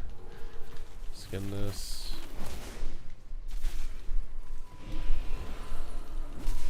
Alright, make damage here.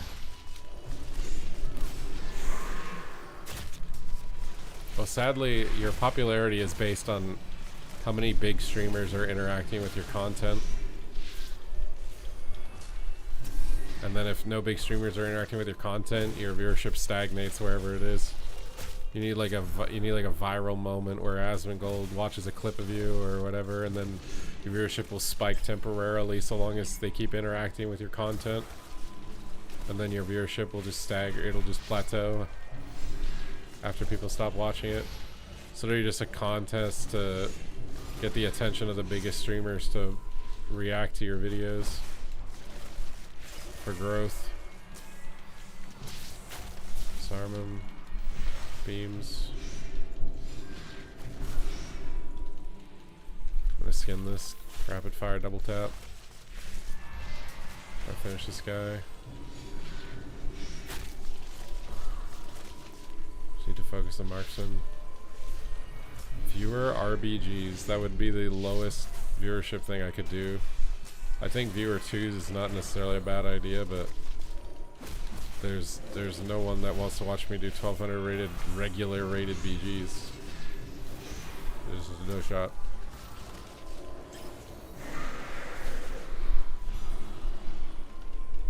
Are you talking about like in Shadowlands when people used viewer RBGs to cap?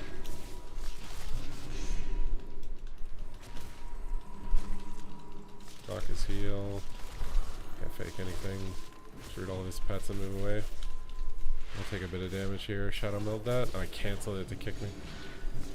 Oh god, he's double tapping me. Frenzy. I'm gonna need a big button. Try and get myself some. Oh my god, dude.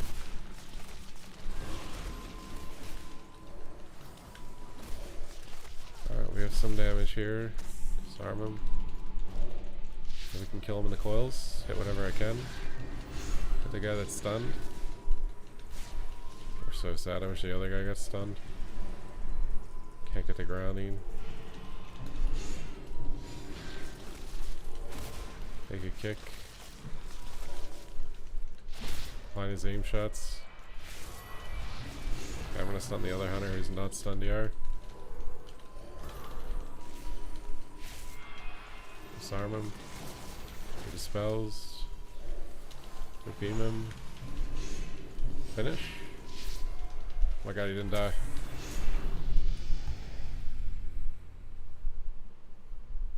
I'm telling you right now, the only way that your stream sees growth from whatever number you're plateaued at is dependent on how many other streamers you collaborate with or react to your content. Otherwise, your stream will plateau and stay wherever it's at. And maybe in some cases shrink, depending on if the overall interest for your content or the game you're playing goes down.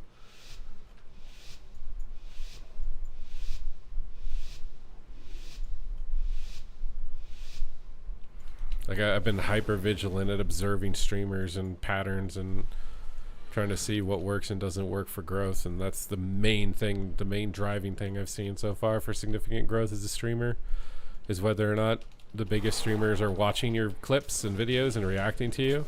That will immediately spike your viewership, especially if you can get it for any sort of sustained period of time. The other one is if you're playing with popular streamers.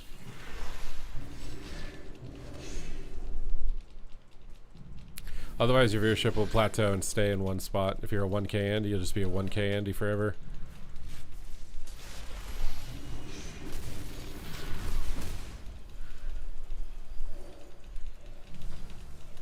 And your viewership will decline.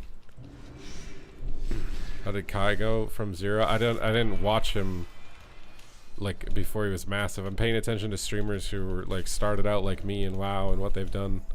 I don't know what he's done. He might have done some crazy IRL clip farming reaction based thing that like super famous people watched, and now that's how he got popular. Like instead of getting like Asmongold to react to your video, you get like Kanye West to react to your video or something. I don't even know if that's what happened, but it's just a scalable thing, right? The level of celebrity that you get to react to your videos scales your viewership. The thing is it's just too saturated now to grow organically. You can see a decent amount of growth organically, but you will eventually need the turbo boost of collaboration or reactions from popular people.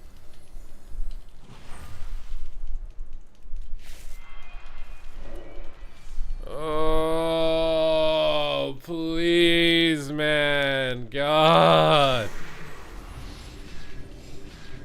We're dead. How did I get into streaming? I was really hyper addicted to World of Warcraft. I saw other people doing it and I was just as good as them at the game. So why not try and make money doing something that I'm just as good as they are at doing?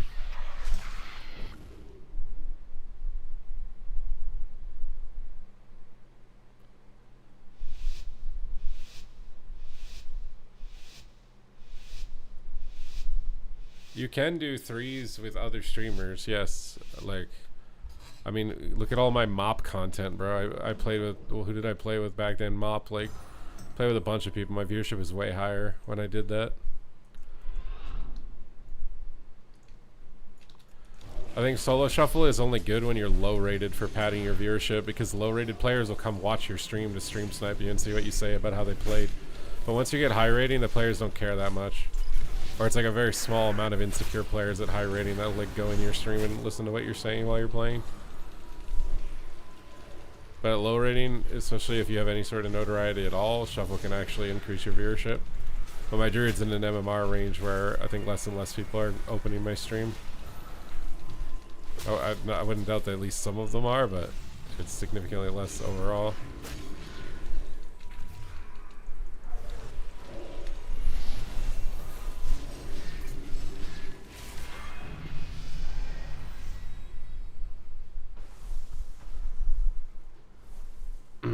The only Boomkin... Yeah, but Boomkin's not a popular spec. It never will be either. The fantasy of Boomkin isn't strong enough to actually dominate as a spec. I should have re-rolled this season, I think. I should have re-rolled Rogue. I just hard committed to Rogue for a season to see how it plays out. Because I do think streaming Rogue, Mage, Warrior, or Warlock increases your viewership by 30%. You'd have 30% less viewers not being a main on one of those specs. And maybe Hunter also. At least Marks. I think Marks Hunter gets a lot more viewers.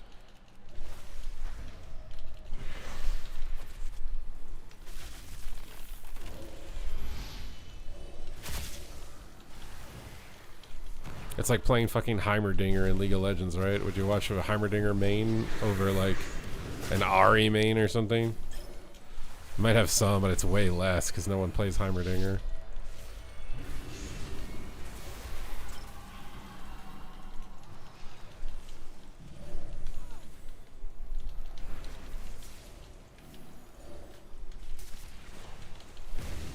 Alright, we just stun Incarn Tree. Go, go, go. Kick me, whatever. I'm annoyed by the reflect, but we'll just keep hammering him. Just need to pressure the lock as much as possible with the BM Hunter. I can just Shadow Meld the Chaos Bolt. He's been trying to get it for so long, he'll be mad if I do. He's gonna stun me for it. Trinket and then meld it. Okay, why is this guy just standing in melee range like this? Disarm this guy, beam that guy. He's still just standing in the beam, bro. Oh my, what? How's he able to just stand like this? Knock him off the tomb. Clone him on his wall. On the Hunter now. It's annoying. I'm gonna line down here. Heal. Have Incarn soon. Oh, my Boomkin aura fell off because of the sphere, dude.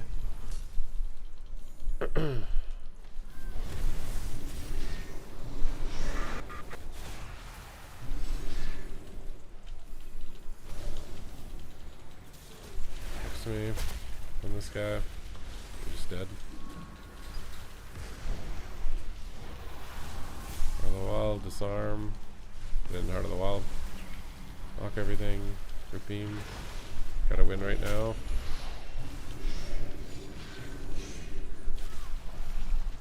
Debuff some random piss. Big wraths. Okay, good.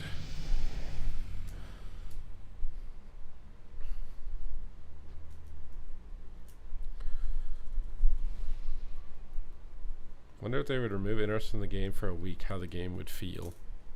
I want to delete all of the interrupts. Well, Mythic Plus would immediately, you wouldn't be able to complete it. Would be the first thing.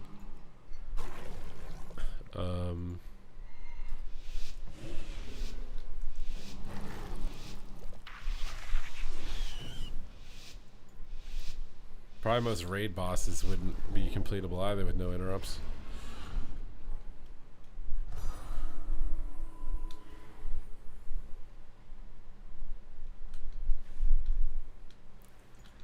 And clone him at the end of his ground. Doesn't expect it. Block his fear so he can't port. We get silenced. Bear it up. Bash him. Oh, we got his trinket there. He walled him in a skin. Try and get clones while he's walled up. He's all bricked up. Trying to just get kicks out of the way while nothing's going on. Get some CC on the Hunter.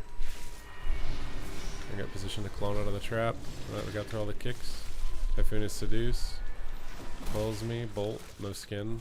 Can't do much. He scatters him. Into the pillar. Gonna root all the pets over here behind the pillar. Pushing on the Warlock a bit here. Got my double tree go. Big tree go. Gets another ward off. Trigger this to go for clones. Got the fake kicks. Fake grounds. Just gonna go for it. I'm wasting too much time faking. I'm gonna go for a bear root beam maybe. Wasn't worth it. Damage on the lock. Okay, we can skin here on his big pet and power, root all of his pets. He's seducing. Can't really stop it. I'm just trying to line, but think I'm okay with Bear. I can get a clone out of this. He'll probably shear and I can bash him. If he doesn't shear, we just get the clone. Bash him. Nice. What is this alarm spam? Why are you spamming an alarm?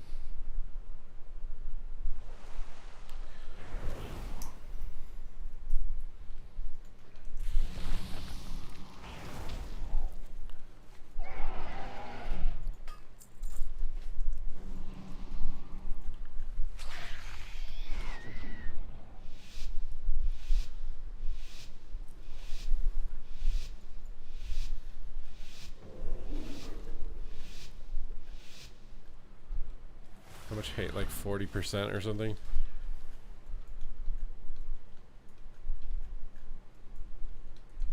Just gonna ship and clip it.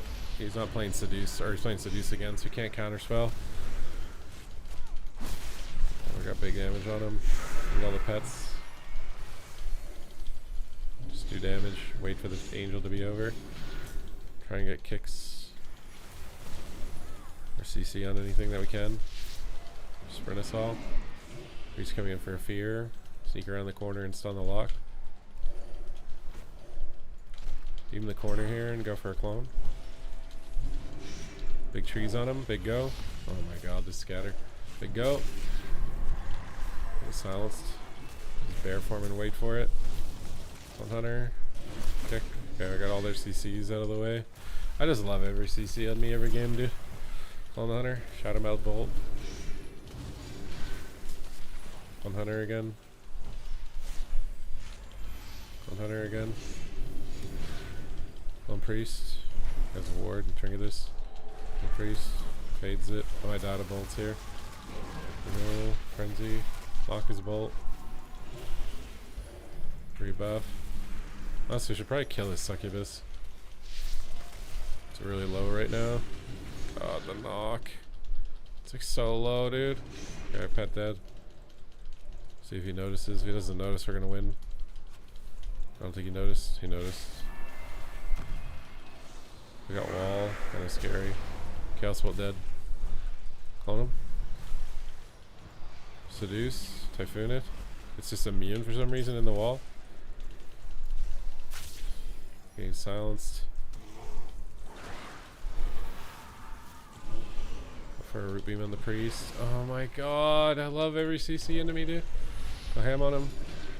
In other words, AoE through it with Starfire. Big damage now. Scattered it. Trying to get a clone. Nice toast. Try and heal him. Try and heal him. No. Oh.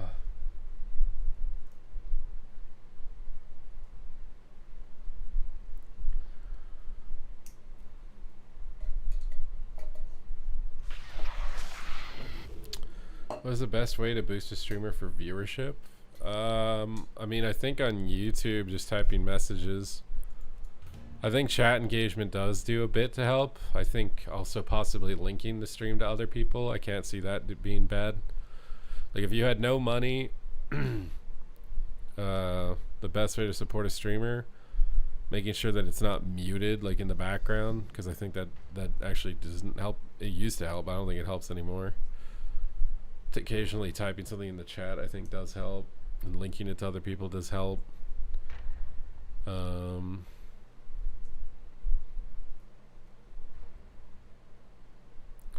The biggest onus is on the streamer to figure out ways to get attention from bigger streamers to watch their content or to collaborate with them. So the onus is on me. So like I try and spend like a few hours in the morning when I'm editing YouTube videos and other people's streams, and like I say genuinely interacting with them, but it's like there's obviously a little bit of it is like just building a business relationship. I think that's one way you can do it.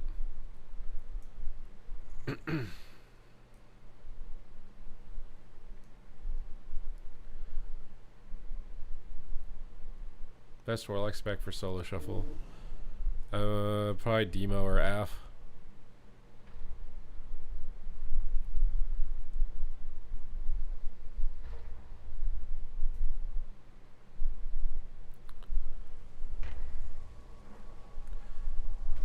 And I would like to know the differences for like with old school RuneScape, for example. I feel like Savix and Guzu have significantly benefited from that than other streamers. And I don't know if it's because they just genuinely like it more than other streamers, so their content is better. Or if there's a specific moment that they were involved with relative to the other creators, but some people it's not working and they're already giving up on old school RuneScape as an option because they only care about their viewership. But some people have like quadrupled their regular concurrent viewership.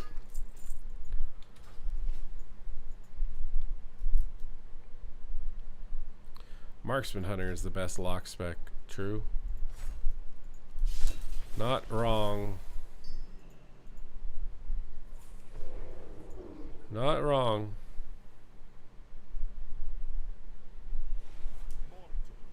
I present a lucrative opportunity for those who prove themselves worthy of the task. What do you think the Glad mount's gonna be next expansion, bro? You think we're gonna get shafted again?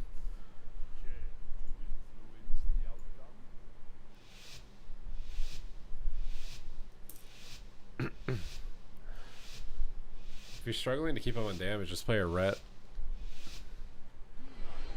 Have you thought about playing RuneScape? I used to play RuneScape as a kid. I don't have interest in clicking a thing and watching my character auto attack it for endless hours, though.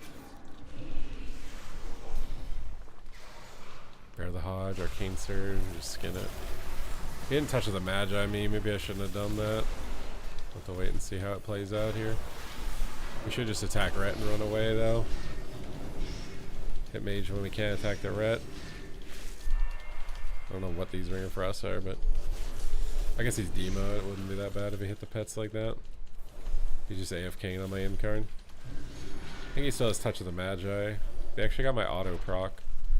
I got good cleave there randomly. I don't know what Demo does, but seems like it blasts.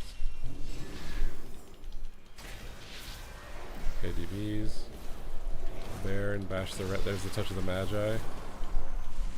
I think. Maybe I'm toast in the brain. I'm kind of toast in the brain, but rebuff. They're gonna line if I press Incarn here and he's already on his mount. I have to wait till he's in a better spot. Okay, Red just popped cooldowns. He's gonna go in. Let's go. Or he's gonna have to run away with his cooldowns up, and either way, it's a win for me. Just attack whatever we can. Sprint us in. 2 damage to whatever. Fix me. Fine. I'll just skin. Probably should have trinketed this. I thought I'd get dispelled. Arcane Surge is super sketchy. I think I have to lock Arcane here. Might just die even if I do. He has another magic rob. I can't even interrupt him. We're in a bit of danger, but we'll see what happens in the next second. Mill and regrowth. Big grass, not enough. Oh, he's toast. Clone knock.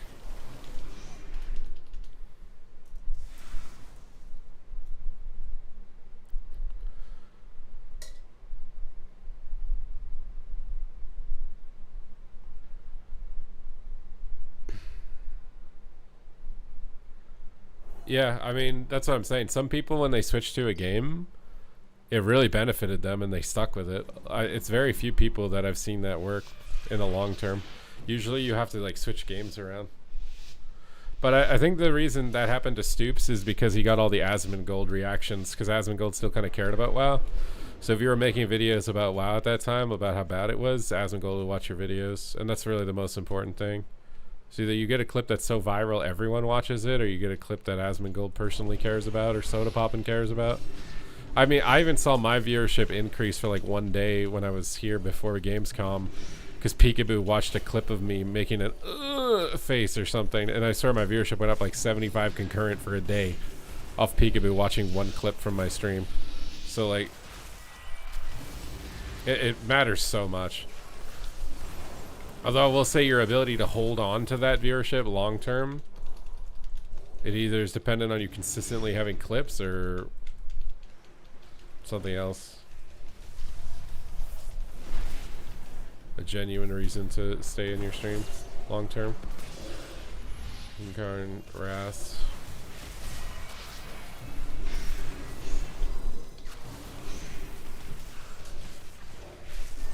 It's all just about selling an identity. So like Savix and Guzu have done the best job of selling to the hardcore RuneScape fans that they really like their game and they validate all the people who are playing it by what they're doing.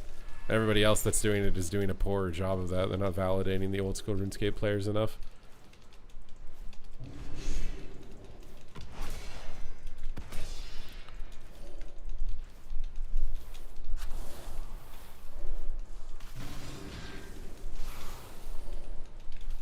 Okay, we got his wall before my Incarn.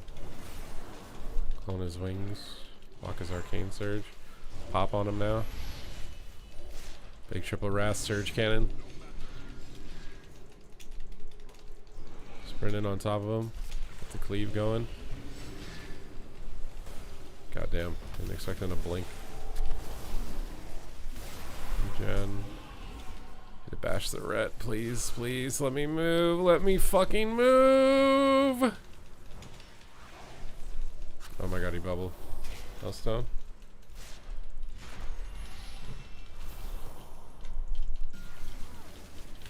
Like, why did everyone's viewership explode in Classic? Because everybody was reacting to clips of drama, tournaments, like, it was the biggest cross-pollination event the platform has probably ever had on Twitch. And why did their viewership all fall after that? Because they stopped cross-pollinating with their content. So if you isolated, the more you stagnated, and the more you shrunk. The more you managed to stay with the herd, then the more you managed to see growth from it.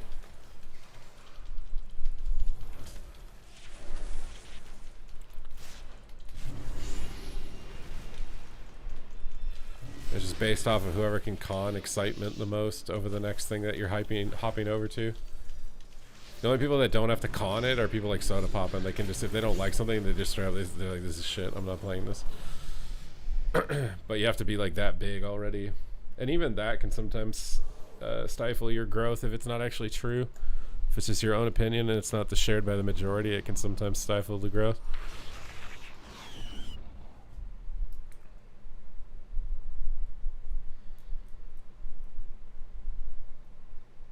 It's all just about getting people talking about you, right? Like Amaranth is the better example of that, where she would constantly kind of push the line on the platform, get a lot of notoriety as a result of it, and she hasn't really been doing that. Her viewership is down. It's just getting people to talk about you is the most important thing, without getting banned. Because usually negative commentary will get people to talk about you, but if it gets you banned, then it's not good. It also depends on for how long. Sometimes getting banned can be worth it. If it's like a temporary suspension that gets you 10 billion views and exposure to your channel, it's probably worth getting temporarily suspended. The thing is like a lot of the OGs on Twitch that got really big, right? Like Soda Poppin' was one of the OGs. They got really big because they were pushing the line and doing ridiculously crazy stuff that literally was so crazy that it forced Twitch to write a terms of service for their platform. And the thing is they got really big doing all that stuff, and now it's against the terms of service to do it. It's like considered self-harm in some cases on the methods that they used. They literally would do whatever they needed to try and get attention. Eat ghost peppers, do stuff that was like harming themselves, and ridiculously stupid stuff, like. But now you can't do that or you get banned.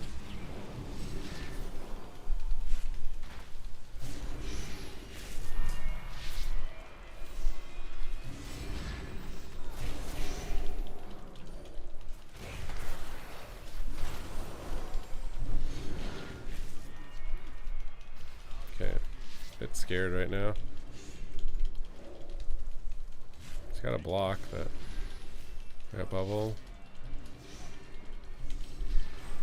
Rebeam him. Oh, he still has a freedom. I thought he ran out of those.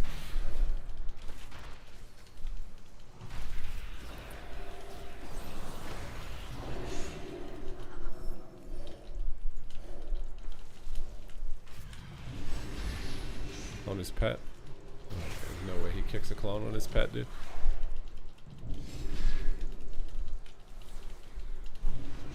And kill his pet. That died. On him before he realizes. It's really important if we can drop his Immortal Strike.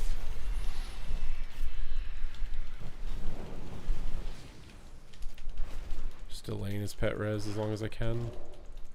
Oh my god, there's no way, dude. We had bubbles. Oh, Tyrant, we're in trouble. Get all the pets off me. Need damage on anything at this point. Dampening's super high. Line his pet. He's gonna swap off me because I'm on the pillar. Beam his Tyrant. Oh, he's dead.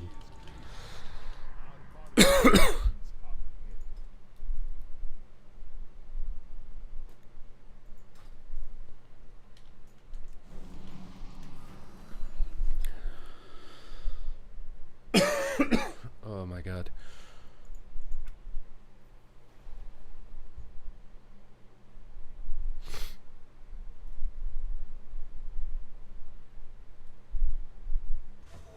Nice. Well, he left. Yeah, when you leave, you get like a really big subtraction.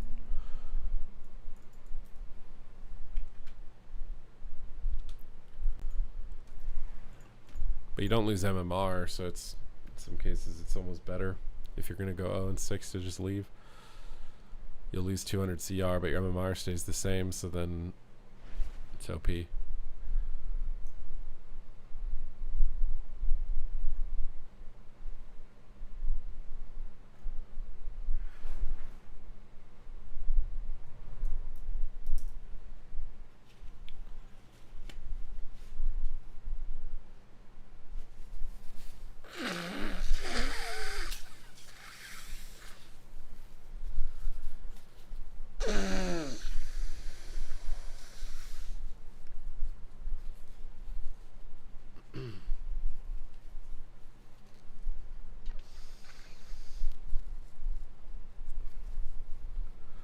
The thing is too, as like a WoW PvP streamer, about not seeing growth or whatever, it's like, it's because we're not doing the shit we used to do. No one does the 5v5 1v1s, no one's hosting community events, you know, dueling tournaments, whatever else, you know, like if people were doing that type of stuff that they're doing on Classic on retail, you would see growth. People just aren't. They'd rather just blame the game, move somewhere else, do all of those things there and say it's the game's fault.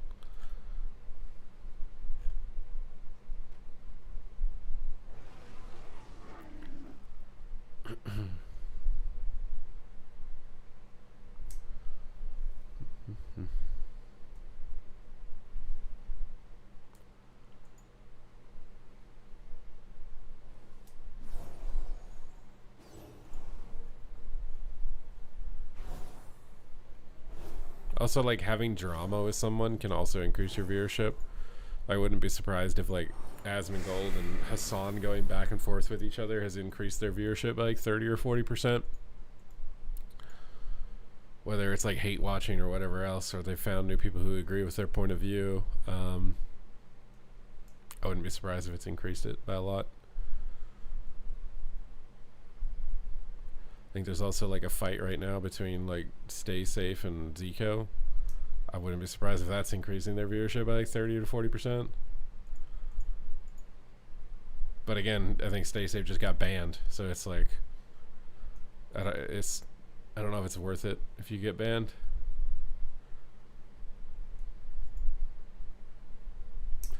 What's up, Last Echelon? How's it going?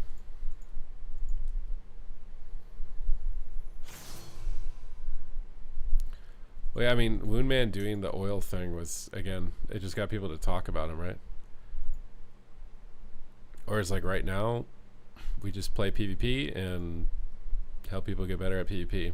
It's not really going to get a lot of people to talk about me, I don't think. Try to do the freestyle rap stuff, but I don't know. I think it's been going on for a long time, but it's just been on and off phases where it like disappears for a while, and then it comes back.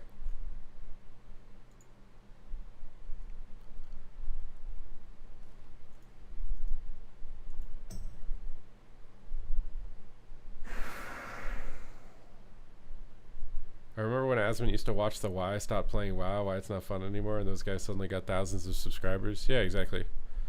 Or if whatever his next obsession was that wasn't WoW, and you made videos surrounding it. I'm sure, like, what does he do now? He reacts to like political commentary, right? So I wouldn't be surprised if the channels that make political content are suddenly seeing influxes of viewership because he's just redirecting that audience to them. Well, yeah, the issue is there aren't new viewers. That's also an issue, yeah. I don't know what Blizzard can do to get new viewers or new players, because I just don't think people want to pay for a sub anymore, let alone an $80 box and then a sub. There's too many competitors that are free to play. I just don't see that model working if you want to get new players over the long term. I understand why it's necessary for them to guarantee their functionality, but the trade-off is that I have no idea how you're ever going to grow. Is Shroud still massive? I mean, they're all decent. They're definitely not at their peaks anymore, I don't think. I mean, Shroud's literally live right now, so. Shroud's got 8K. I don't know what his peak was. Considering he's got 11 million followers, I'm going to imagine his peak was probably like 50 to 100,000 viewers, so not exactly his highest point, but no one ever retains their highest peak for any sort of prolonged period of time. It's a very small amount of people that can do that sustainably. You know, like Ninja, when Fortnite came out, hit like his all-time peak. I doubt he's ever gotten back to that. Even people like Eminem, you know, when they release their best-selling album or single hit, you know, they never release another song that hits that high for the rest of their life. But I mean, 8K viewers is not bad. I would imagine he's still easily a multimillionaire.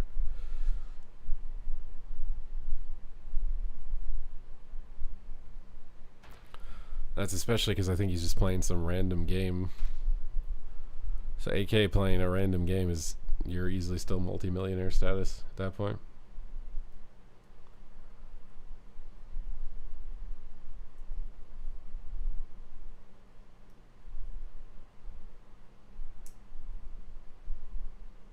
Bump the X-Pack price. I mean, they could just make the trading post cost more tenders, and you have to buy tenders, and then that's how they can compensate their revenue. But I imagine from their perspective is they get away with charging you a sub, and they get away with making you pay for this thing, and they get away with making you buy WoW tokens. So, but I don't think they realize is that they're choking their existing audience, right? Like, they're milking the whales and probably benefiting from it, but it's putting up a blockade to any new players. But to be fair, the track record for other MMOs when they go free to play is not very good. It's just too expensive of a genre to run the risk that you lose the significant portion of your revenue for microtransactions, right? Like, I can't imagine the physical uptime of League of Legends, which has one map, and they only started updating it like 10 years after the fact. I can't imagine the upkeep cost of that game operation is even remotely comparable to World of Warcraft.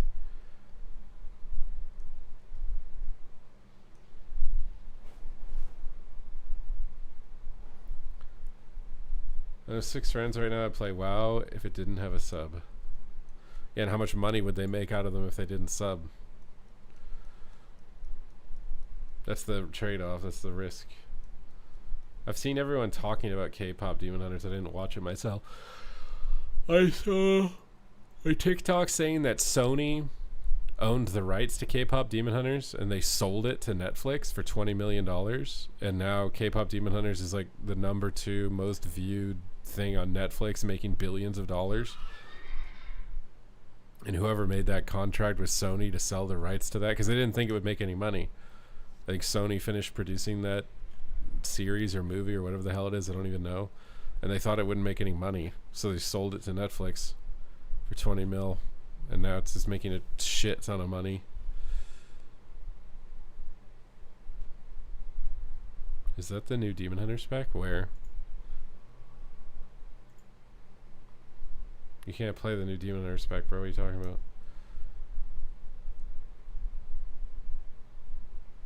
At least one X-Pack purchase is $60 unless it was on sale. Well, yeah, that's the thing. They put the expansion on sale, but the sub price never changes. I will say at least they didn't increase the sub cost with inflation. Bro, when I came back to Canada, and even when I was in Germany and I was like buying food, we went to Five Guys, okay? I got a burger, a milkshake, a small milkshake, and like a medium fry or something, right? And it was literally 50 Canadian dollars. Like, what? I'm paying $50 for a burger, milkshake, and fries.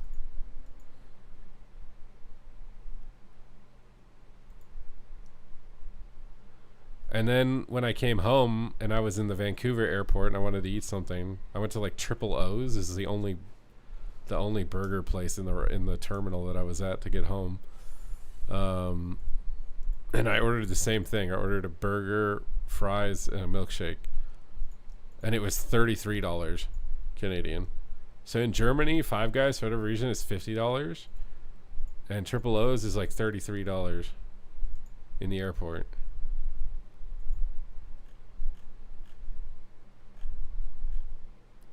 And it just seems insane to me because like my breakfast normally is like a bowl of oats, handful of blueberries, peanut butter, and protein powder, and I swear it doesn't even cost more than $5. My breakfast usually doesn't cost anything more than $5. So I'm paying like $50 for a meal, and I'm like, bro, why am I paying 500% more? Makes no sense. The price of fast food is insane. It's literally a luxury item. Like if you can eat at McDonald's, you're flexing wealth. If you have to cook at home with whole foods, it actually means you're poor, which is weird because it's better for your body to eat the healthy food, and it's cheaper now to eat the healthy food. But people will still do the fast food because they know you'll order it. They know you're addicted. So they'll just amp up the price. They don't care. They'll know you keep buying it. Everyone needs to just stop buying it and their prices will go down.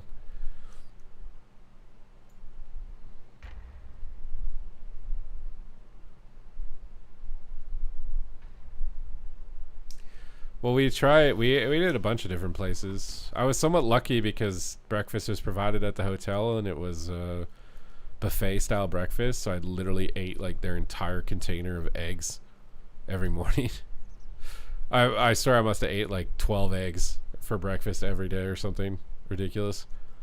So I like got my protein cap and got like a large amount of my calories just in the morning and then just fasted for most of the day.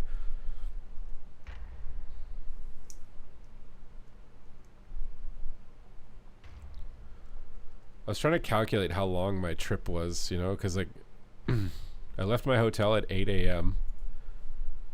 and I didn't get back into a hotel in Kelowna until like 9 p.m. Canada time. So I swear I was traveling for more than 30 hours. And then I also had to still drive home from Kelowna.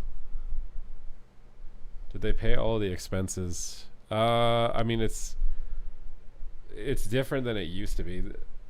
They pay me a lump sum, but I have to book my own. I guess I didn't have to book the hotel this time. I don't know. Sometimes it's random.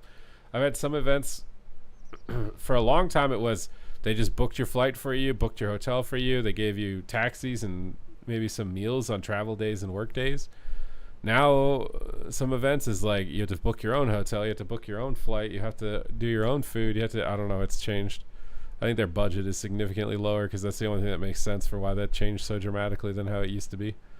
But like, to be fair, in the past, bro, like they used to send like a limousine to pick me up from the airport. I didn't need that. They would literally send a limousine and they would literally have like chefs in person cooking food for you backstage.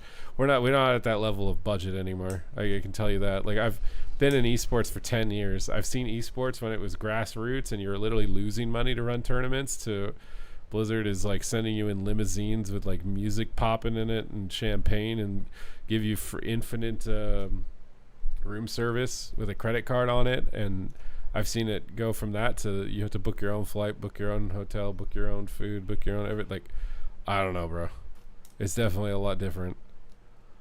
But the price of the hotel and stuff is supposed to be included in the amount that they pay you. Like it's supposed to be accounted for, so it's should be still worth doing. The thing for me though is then you have to account for time lost streaming, time lost YouTube videos, right? Like between the illness and everything else, I've lost like a week and a half, which is pretty significant even for me as like a small medium streamer. That's a lot of money I just lost, a lot of like sustained growth that's gonna have lingering effects on my income for like even like another week. I don't even know if my viewership will recover because there's no like interesting things happening to WoW that will like boost my numbers for like a day or whatever. I just don't see it happening. So my viewership might be completely cooked for the rest of the expansion as a result of doing what I decided to do.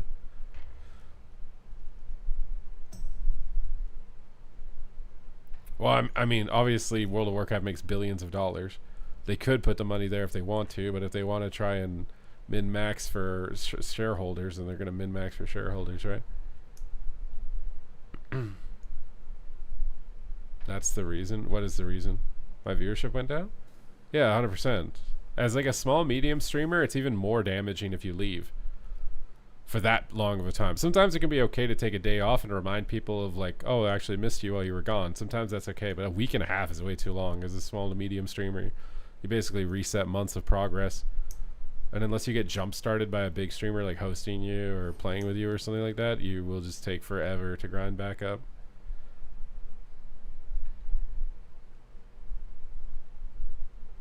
Heard you people look on the sidebar and I haven't seen you on the sidebar. It's because the sidebar is determined by your viewership. The higher your viewership, the higher up you are on the sidebar.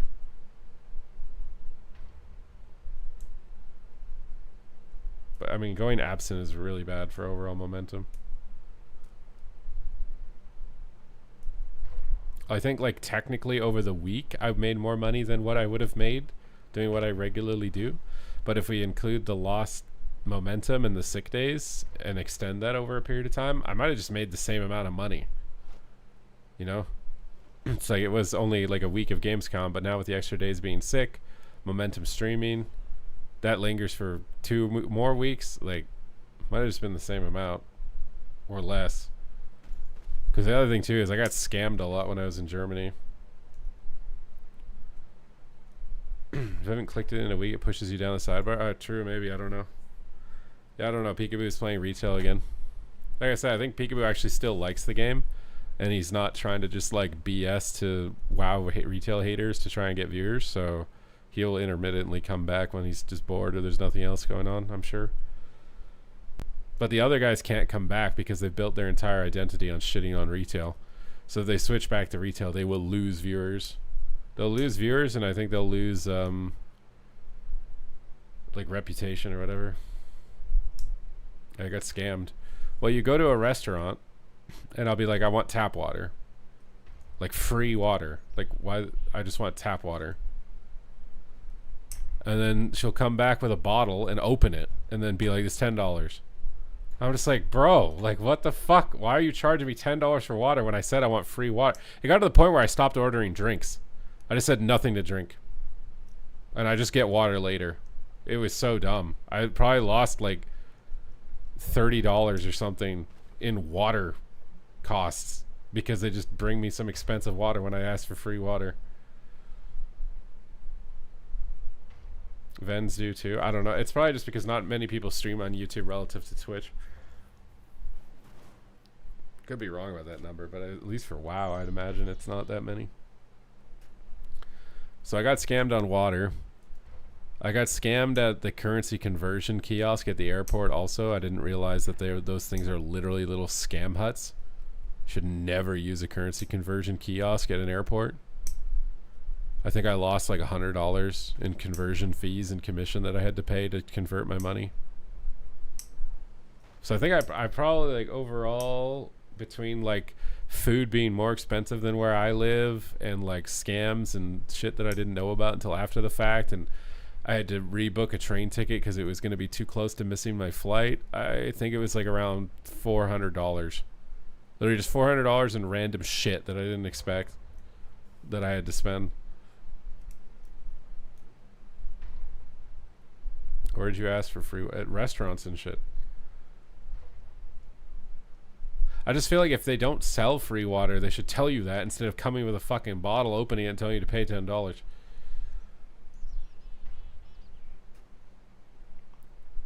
Like, okay, your restaurant doesn't have free water. That's fine. Don't. That's why I just started getting no drinks.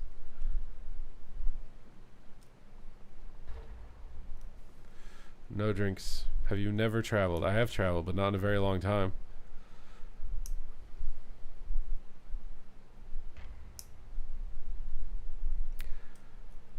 No, water is free where I live, for the most part.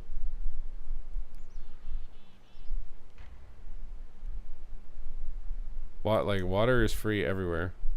I don't know how you guys, like, Germany brags about, okay, you can drink water from the tap, and then but then they charge you $10 for bottled water. Like, give me the water out of your tap if it's so good. What are you doing? It's insane.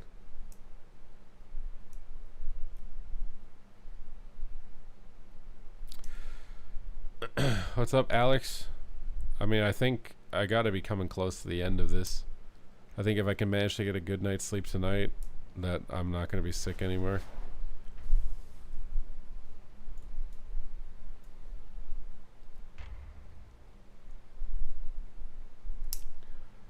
High possibility of getting sick? I don't know about that.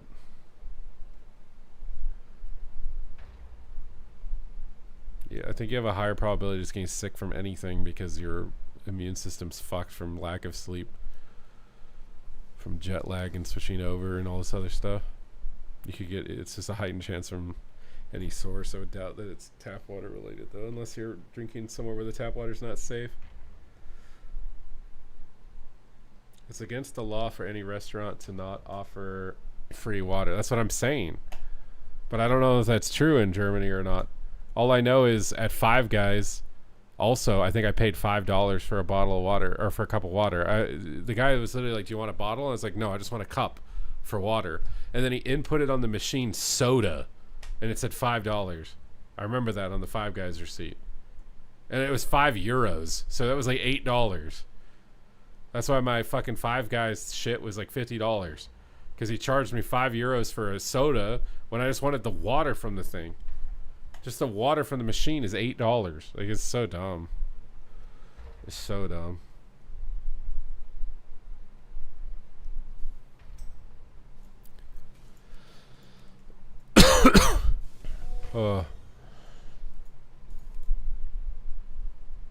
I'm not gonna just walk out, bro.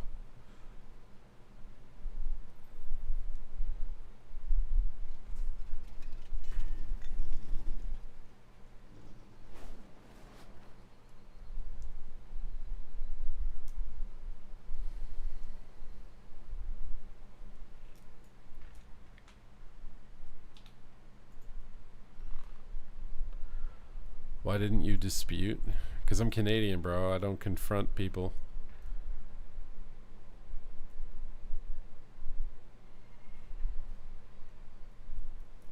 I specified tap water. It didn't matter. I don't know if that's a language barrier issue or they're just deliberately doing that to get money out of you or what. But, like, it has to be a language issue and understanding, because the fucking water has 10 different goddamn fucking names in Germany, bro. Do you want sparkling water? Do you want fizzy water? Do you want water with bubbles? Do you want still water? Do you want tap water? Do you want, like, do you fucking want toilet water? Like, do you want what? It literally, water has fucking 30 different names in Europe. Like, goddamn, man. Just decide on 2 names. You have fizzy water and not fizzy water. Why the fuck does water need 10 different names for still water and fizzy water? You don't need 10 different names for that. There's 2. You ask carbonated water or not carbonated water. Why do we need 30 different names? And I understand the conversion thing. I went to my bank, but I went to my bank like 3 days before leaving, and they're like, you can't do that unless you come 8 days before leaving. So I just have to remember, if I'm going to do that, that I have to do that literally a week in advance.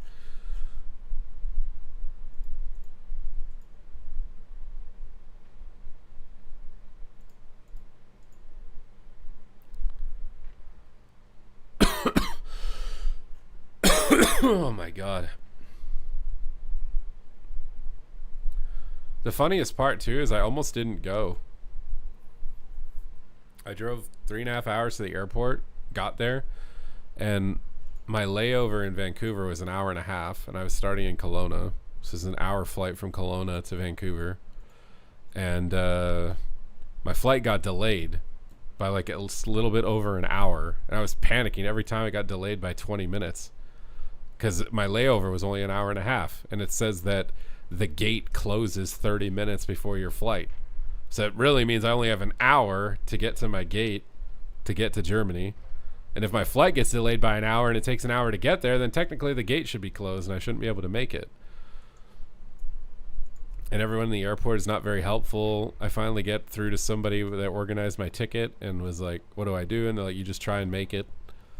If you don't make it, you're going to have to talk to WestJet about them getting on the next nearest flight because it was their delay that caused you to miss it.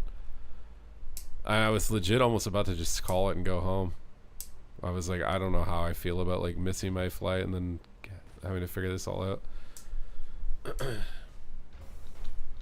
But I ended up running through the entire airport and getting there. You notice the height of the women? No. But I also have bad eyesight. I don't really notice a lot of anything. Literally now, when I have trouble reading something, I take a picture of it and I upload it to ChatGPT and I get ChatGPT to tell me what it says. Like, for example, the ventilation system in my bathroom broke. So I spent today figuring out how to take it down from the ceiling and I got it down. And then it's like, okay, on the unit, it should tell you what it is so you can get a new one. And I couldn't read it. Like, the text is too small. So I just took a picture of it, uploaded it, and then it could tell me what it was. And I was like, oh my God, bro. Like, what the fuck? So now I know what ventilation thing I need to order for my bathroom. But yeah, I don't know. I'm a bit worried about my vision over the long term. Are the queues popping? It's kind of random. Some of them are long and some of them aren't.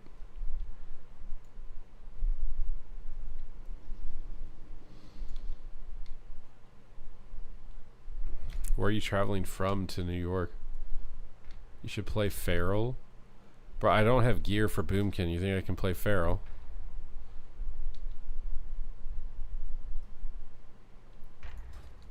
I don't know. The blue light filter BS I think is just a Skamazi now. Like, my phone has like auto dim protection. I don't think I'm sitting close enough to my monitor that it really even matters. Daniel T. Smoke, thank you for the 34 months. I have an astigmatism in one eye, and it's possible that it's getting worse. Could be diet related also.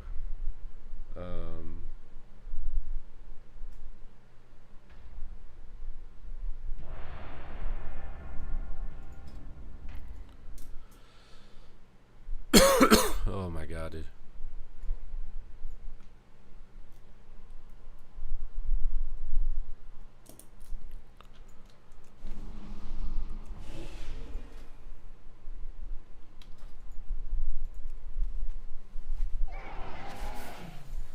You would look cool while wearing blue light filter goggles or something.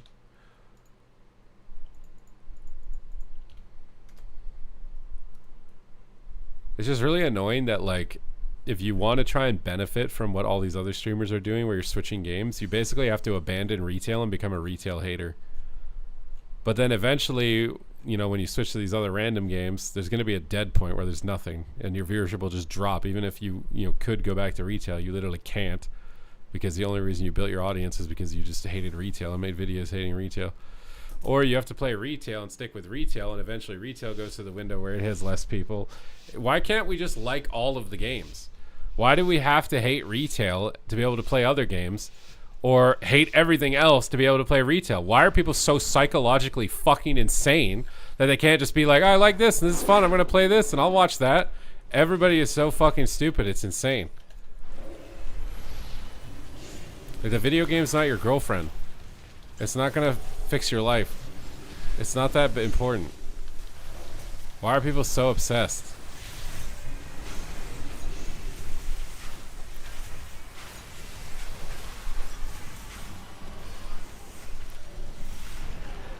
Peace out, Brinkubus.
I don't think people even understand what that means. The fun has been sucked out of. I think for a lot of people, it's just they don't play as much as they used to. They haven't taken care of their brain and their body properly, so their ability and their cognitive function is going down. So then when they come back to a new retail expansion, they haven't been playing for a while, so the player pool that they can play with is lower, and they're generally worse off players, so their experience is worse off because they're playing with worse players. They themselves are playing worse because they haven't played for a long time, and they haven't taken care of their bodies or brains, so they play badly. They get annoyed that they're playing badly and have to play with bad players, and they get frustrated because they're not where they used to be before they quit, and then they get angry and they leave. That's all it is. You're just mad because bad. That's like vast majority of people. It's just mad because bad.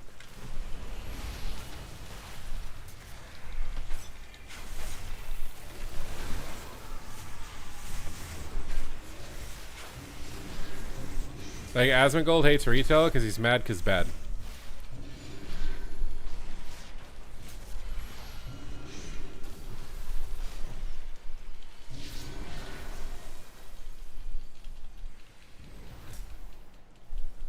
He hasn't kept up with how to play good, and he hasn't taken care of his brain or his body. Like, did you watch him playing that FPS, bro? Like, there's no cognitive function left. He's mad because bad.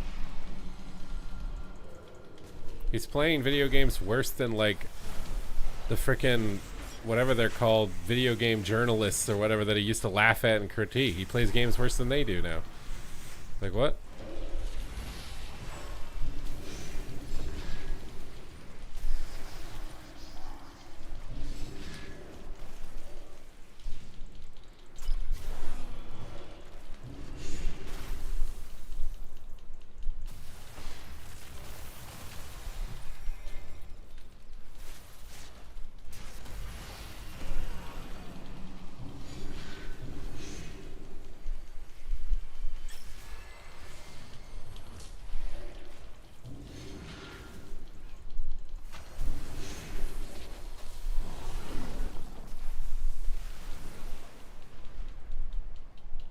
Well, they can make retail WoW more brainless. It still won't matter because people are still bad. Like, there's no amount of brainlessness that they can make for the game where people still won't be bad and lose and get angry and leave. This won't happen. There still will always be a threshold.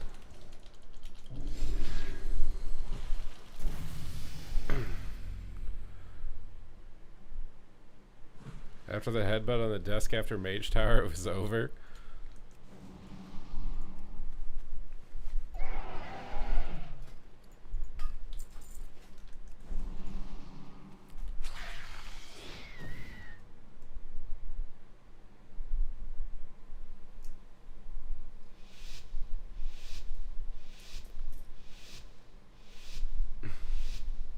Does disarm? Not really, no.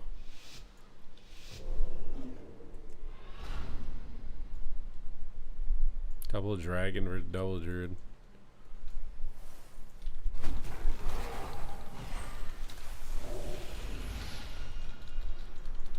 That ranges kick. Oh, what?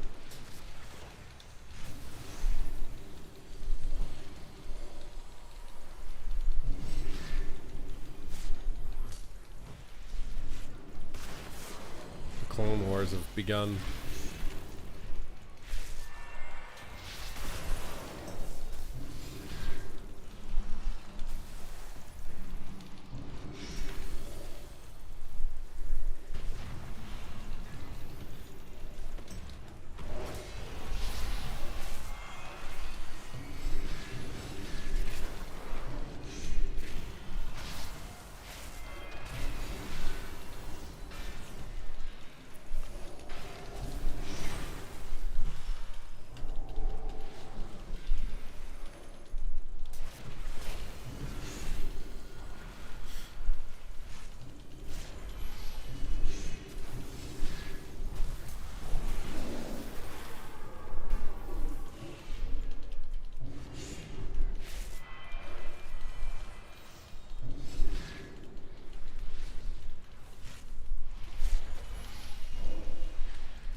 world will feel already more empty. How's the world going to feel more empty? People will go to the zones that give them world quests, that give them power upgrades for max level content. As long as there are power upgrades in some of the zones, then people will go to the zones that have power upgrades, and everything else will remain empty except for running transmog or something cosmetic related. Those are the only ways to get people to go into an area or a zone.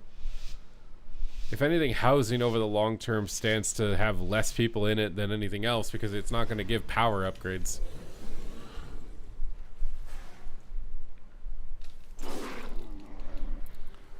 And player housing makes the assumption that you have a lot of free time to just sit there doing nothing. Unless the what's it called is so good, it actually takes like Sims players out of the Sims.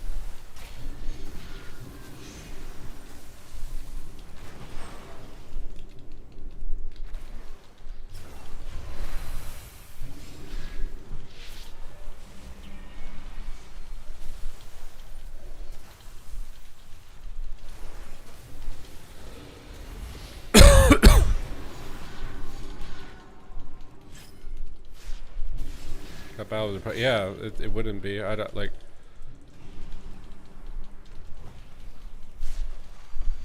I mean, I don't think it's bad that they're putting housing in the game, but I don't think it's gonna have any sort of impact on anything. It's not gonna randomly turn the world into a ghost town or something.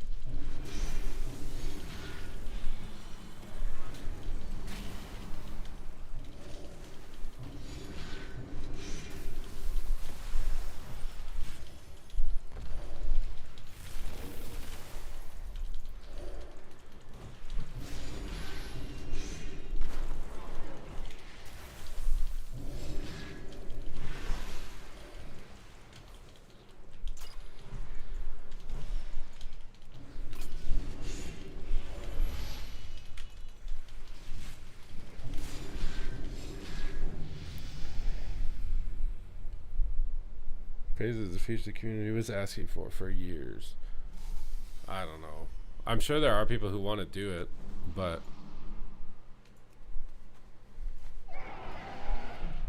I don't think it's gonna be like.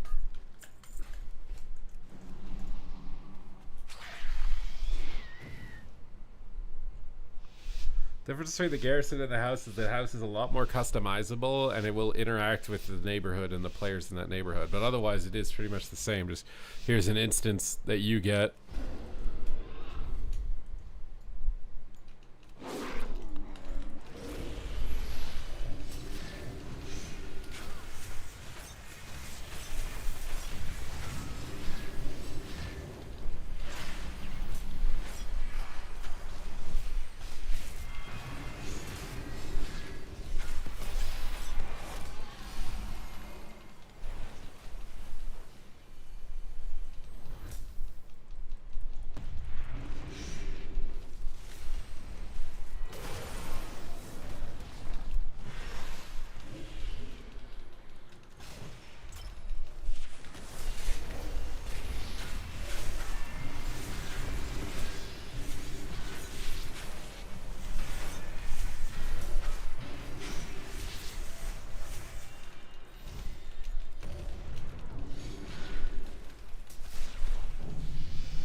I mean, as a main PvP player, I think the housing is definitely, you're not in the intended audience, right? Like, I mean, maybe I'll check it out for a little bit, but I don't know if I'll see myself like spending hours doing that. I just like, if I was gonna do that, I wouldn't be playing WoW in general, I think.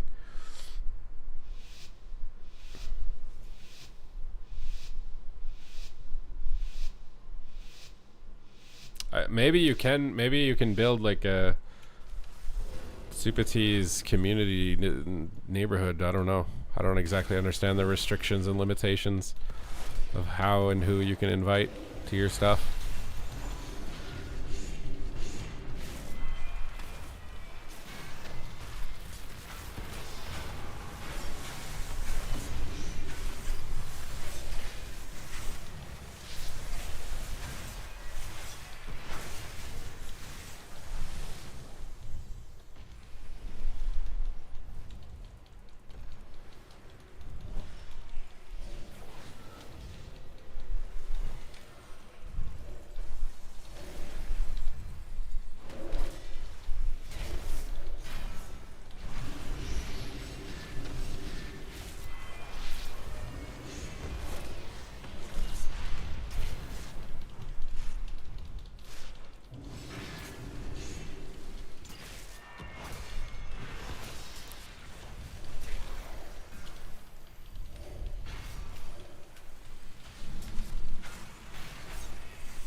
I mean, I'm sure there's some overlap because there are some people who do everything. There's some people who like collectibles and whatever else, you know. I think the collectors who play it will engage with it because they want to collect all the achievements and everything related to it.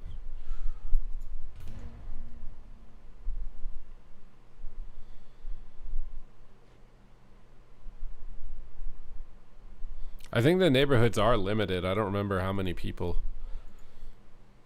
They said that there would be like activities, you know, so it might be like for a little bit every week you go to your neighborhood and do some random housing related stuff. But I don't know, like, would you rather pay $80 for Midnight, subscribe $15 a month to play The Sims inside of it, or just buy The Sims and play The Sims? You're basically, that's what you're competing with, right? As WoW. It's like WoW is trying to be like every type of restaurant all in one. They started off selling burgers, now they want to sell salads, and then they want to sell hot dogs, and now they want to sell popcorn, and then they want to sell ice cream, and now they want to sell this, and now they want to sell that. But like the more stuff they add to the menu, the more diluted their menu gets. And then any, you know, specialty restaurants that focused on ice cream, like if housing is ice cream, and then they want to start selling ice cream, but they didn't sell ice cream before, their prices are higher for it. Maybe it doesn't taste as good. So if their prices are higher and it doesn't taste as good, why would someone who's going to the ice cream store start coming to your store to buy ice cream that's more expensive if it doesn't taste as good?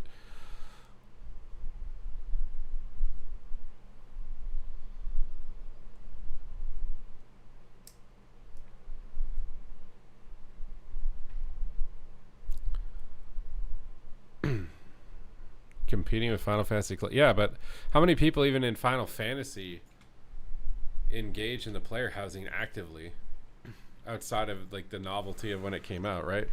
There's going to be a huge initial novelty for player housing. There'll be a large participation influx.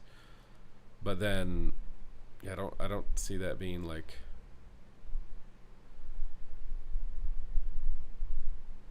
monstrously sustainable into the long term.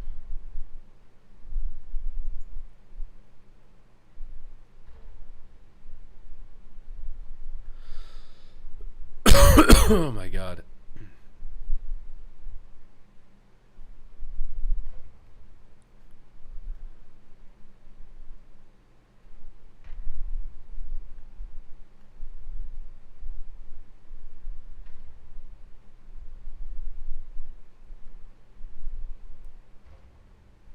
It is a huge deal.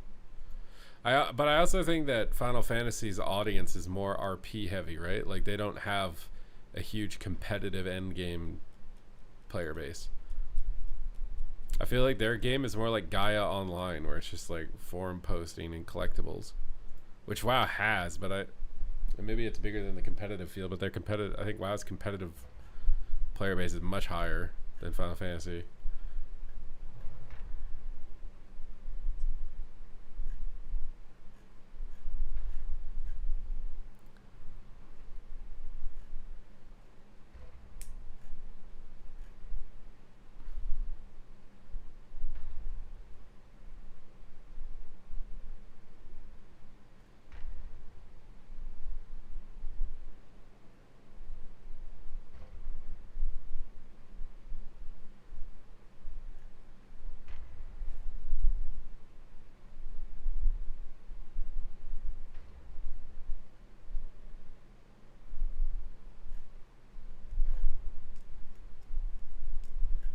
RP is really funny. I mean, if they can get like Grand Theft Auto style role playing,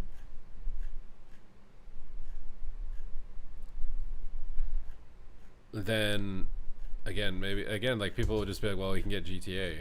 Like that's, you can try it if you want to enter that domain and try and compete with them, sure, but maybe it's what you need to do.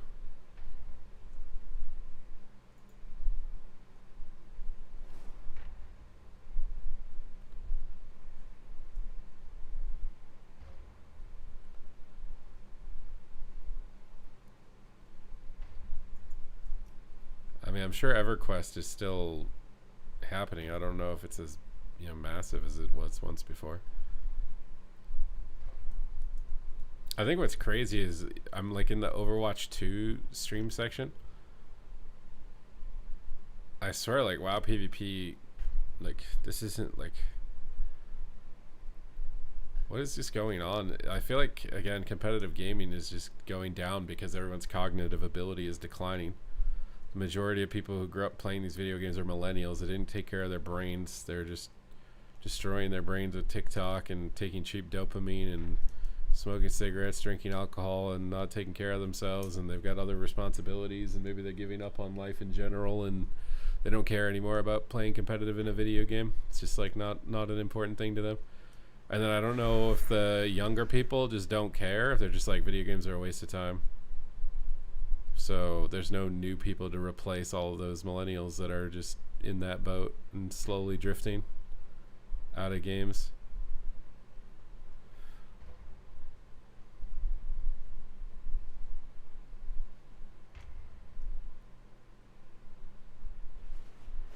The kids are all right, old timer. What do you mean the kids are all right?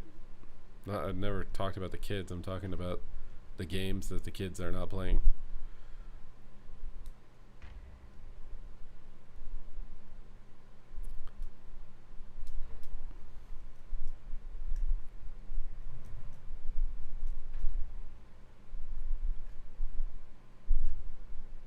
I just miss when like Hearthstone came out. Everyone was playing Hearthstone to be the best at it for years. It felt like 3 to 5 years. People were playing that to try and be the best at it. Now a game comes out, it doesn't even last 6 months. That's like good if it even lasts 6 months before a large majority of people don't care anymore about being good at it.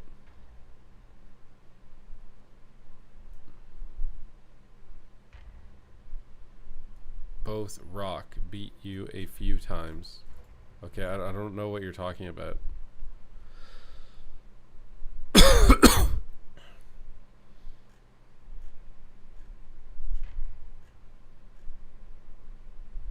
I can tell you with 100% certainty that there is a group of millennials between like 30 to 39 or whatever right now that didn't do things right with their life, and now they're blaming the video games, and that's why they think the video games are bad now. It's the game's fault, and they just run around getting validated by creators who are also in the same boat, when in reality they just stopped trying hard in the games they were playing and didn't take care of their brains. So even if they wanted to, they wouldn't be able to.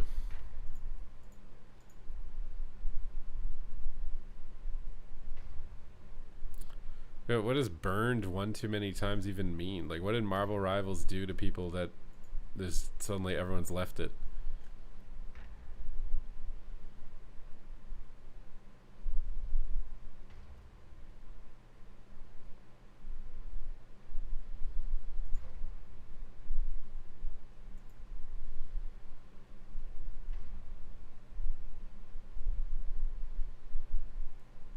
Can be glad that we experienced WoW. I mean, millennials easily had the best like adolescence, childhood, whatever, you know.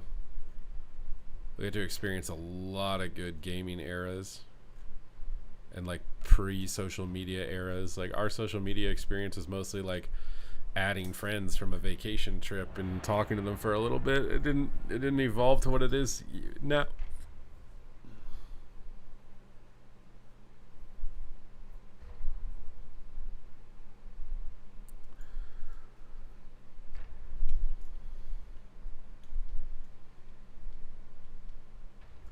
I just feel like I don't get anything out of doing something casual. And maybe that's like a personality flaw or whatever, but like if it's not like what I'm doing has to be extended into the vision of what I'm doing with my life.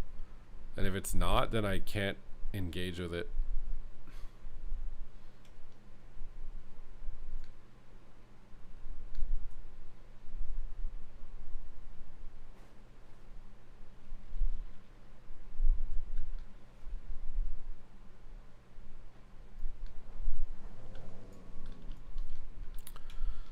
Something corporate greed. I mean, fundamentally, all of the games, what they tried to do to increase their player base was make their games easier. slow their games down, make them easier. They thought that by making slow, easy games, they'd get more people to play. They thought the reason that games weren't getting players is because they're too fast and too hard. So, Heroes of the Storm was supposed to be a slower, easier MOBA. Overwatch, they removed headshots and one-shotting and created the GOAT meta where you played 3 tanks and 3 support. They slowed the game down. It didn't work. That's why I don't know how people keep arguing for it. People keep arguing that, you know, games aren't popular because they're too hard and complicated. But every game that I've seen a publisher try and make that's easy and slowed down completely fails. So, like, what? Like, how many examples are we gonna need here before we start like realizing this?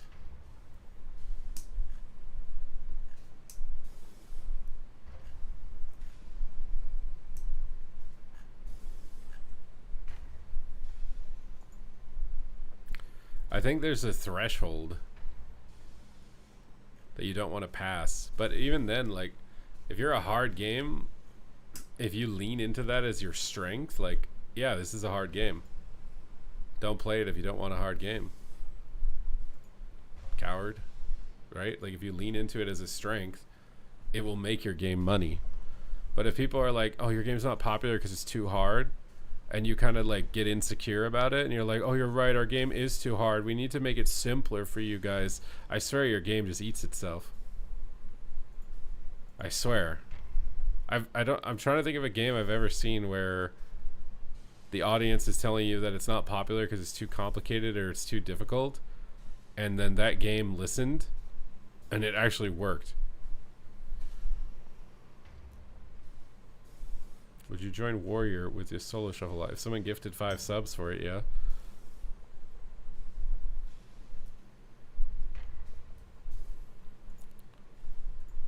Oh man, I'm probably gonna be heading out pretty soon. I just wanted to do a small stream because I still have a massive headache. I'm annoyed as hell about it, everything that's happened. I just want my normal day back. I haven't been able to work out for 2 weeks. I just want my normal shit back. That's all I want.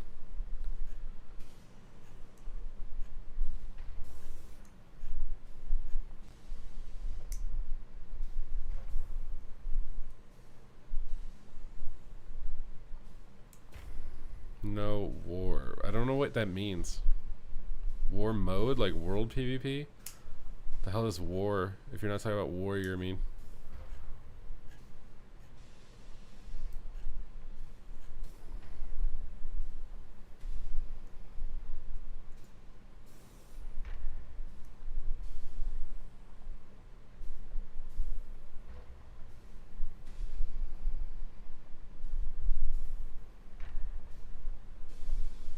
Full stream tomorrow? It depends. If I'm at full capacity, yeah. And maybe I will be, I don't know. It feels like this has got to be getting close to the last leg. Like, I think I've done a good enough job that the recovery should be pretty close to done at this point.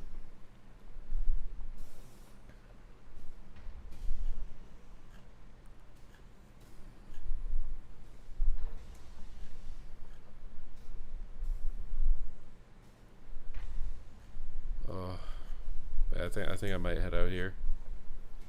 It's 9 o'clock. We got 3 hours in. I don't know how I'm so high rated with such a negative win rate, but thank you guys for hanging out with me. I appreciate all the returning subs and new subs today.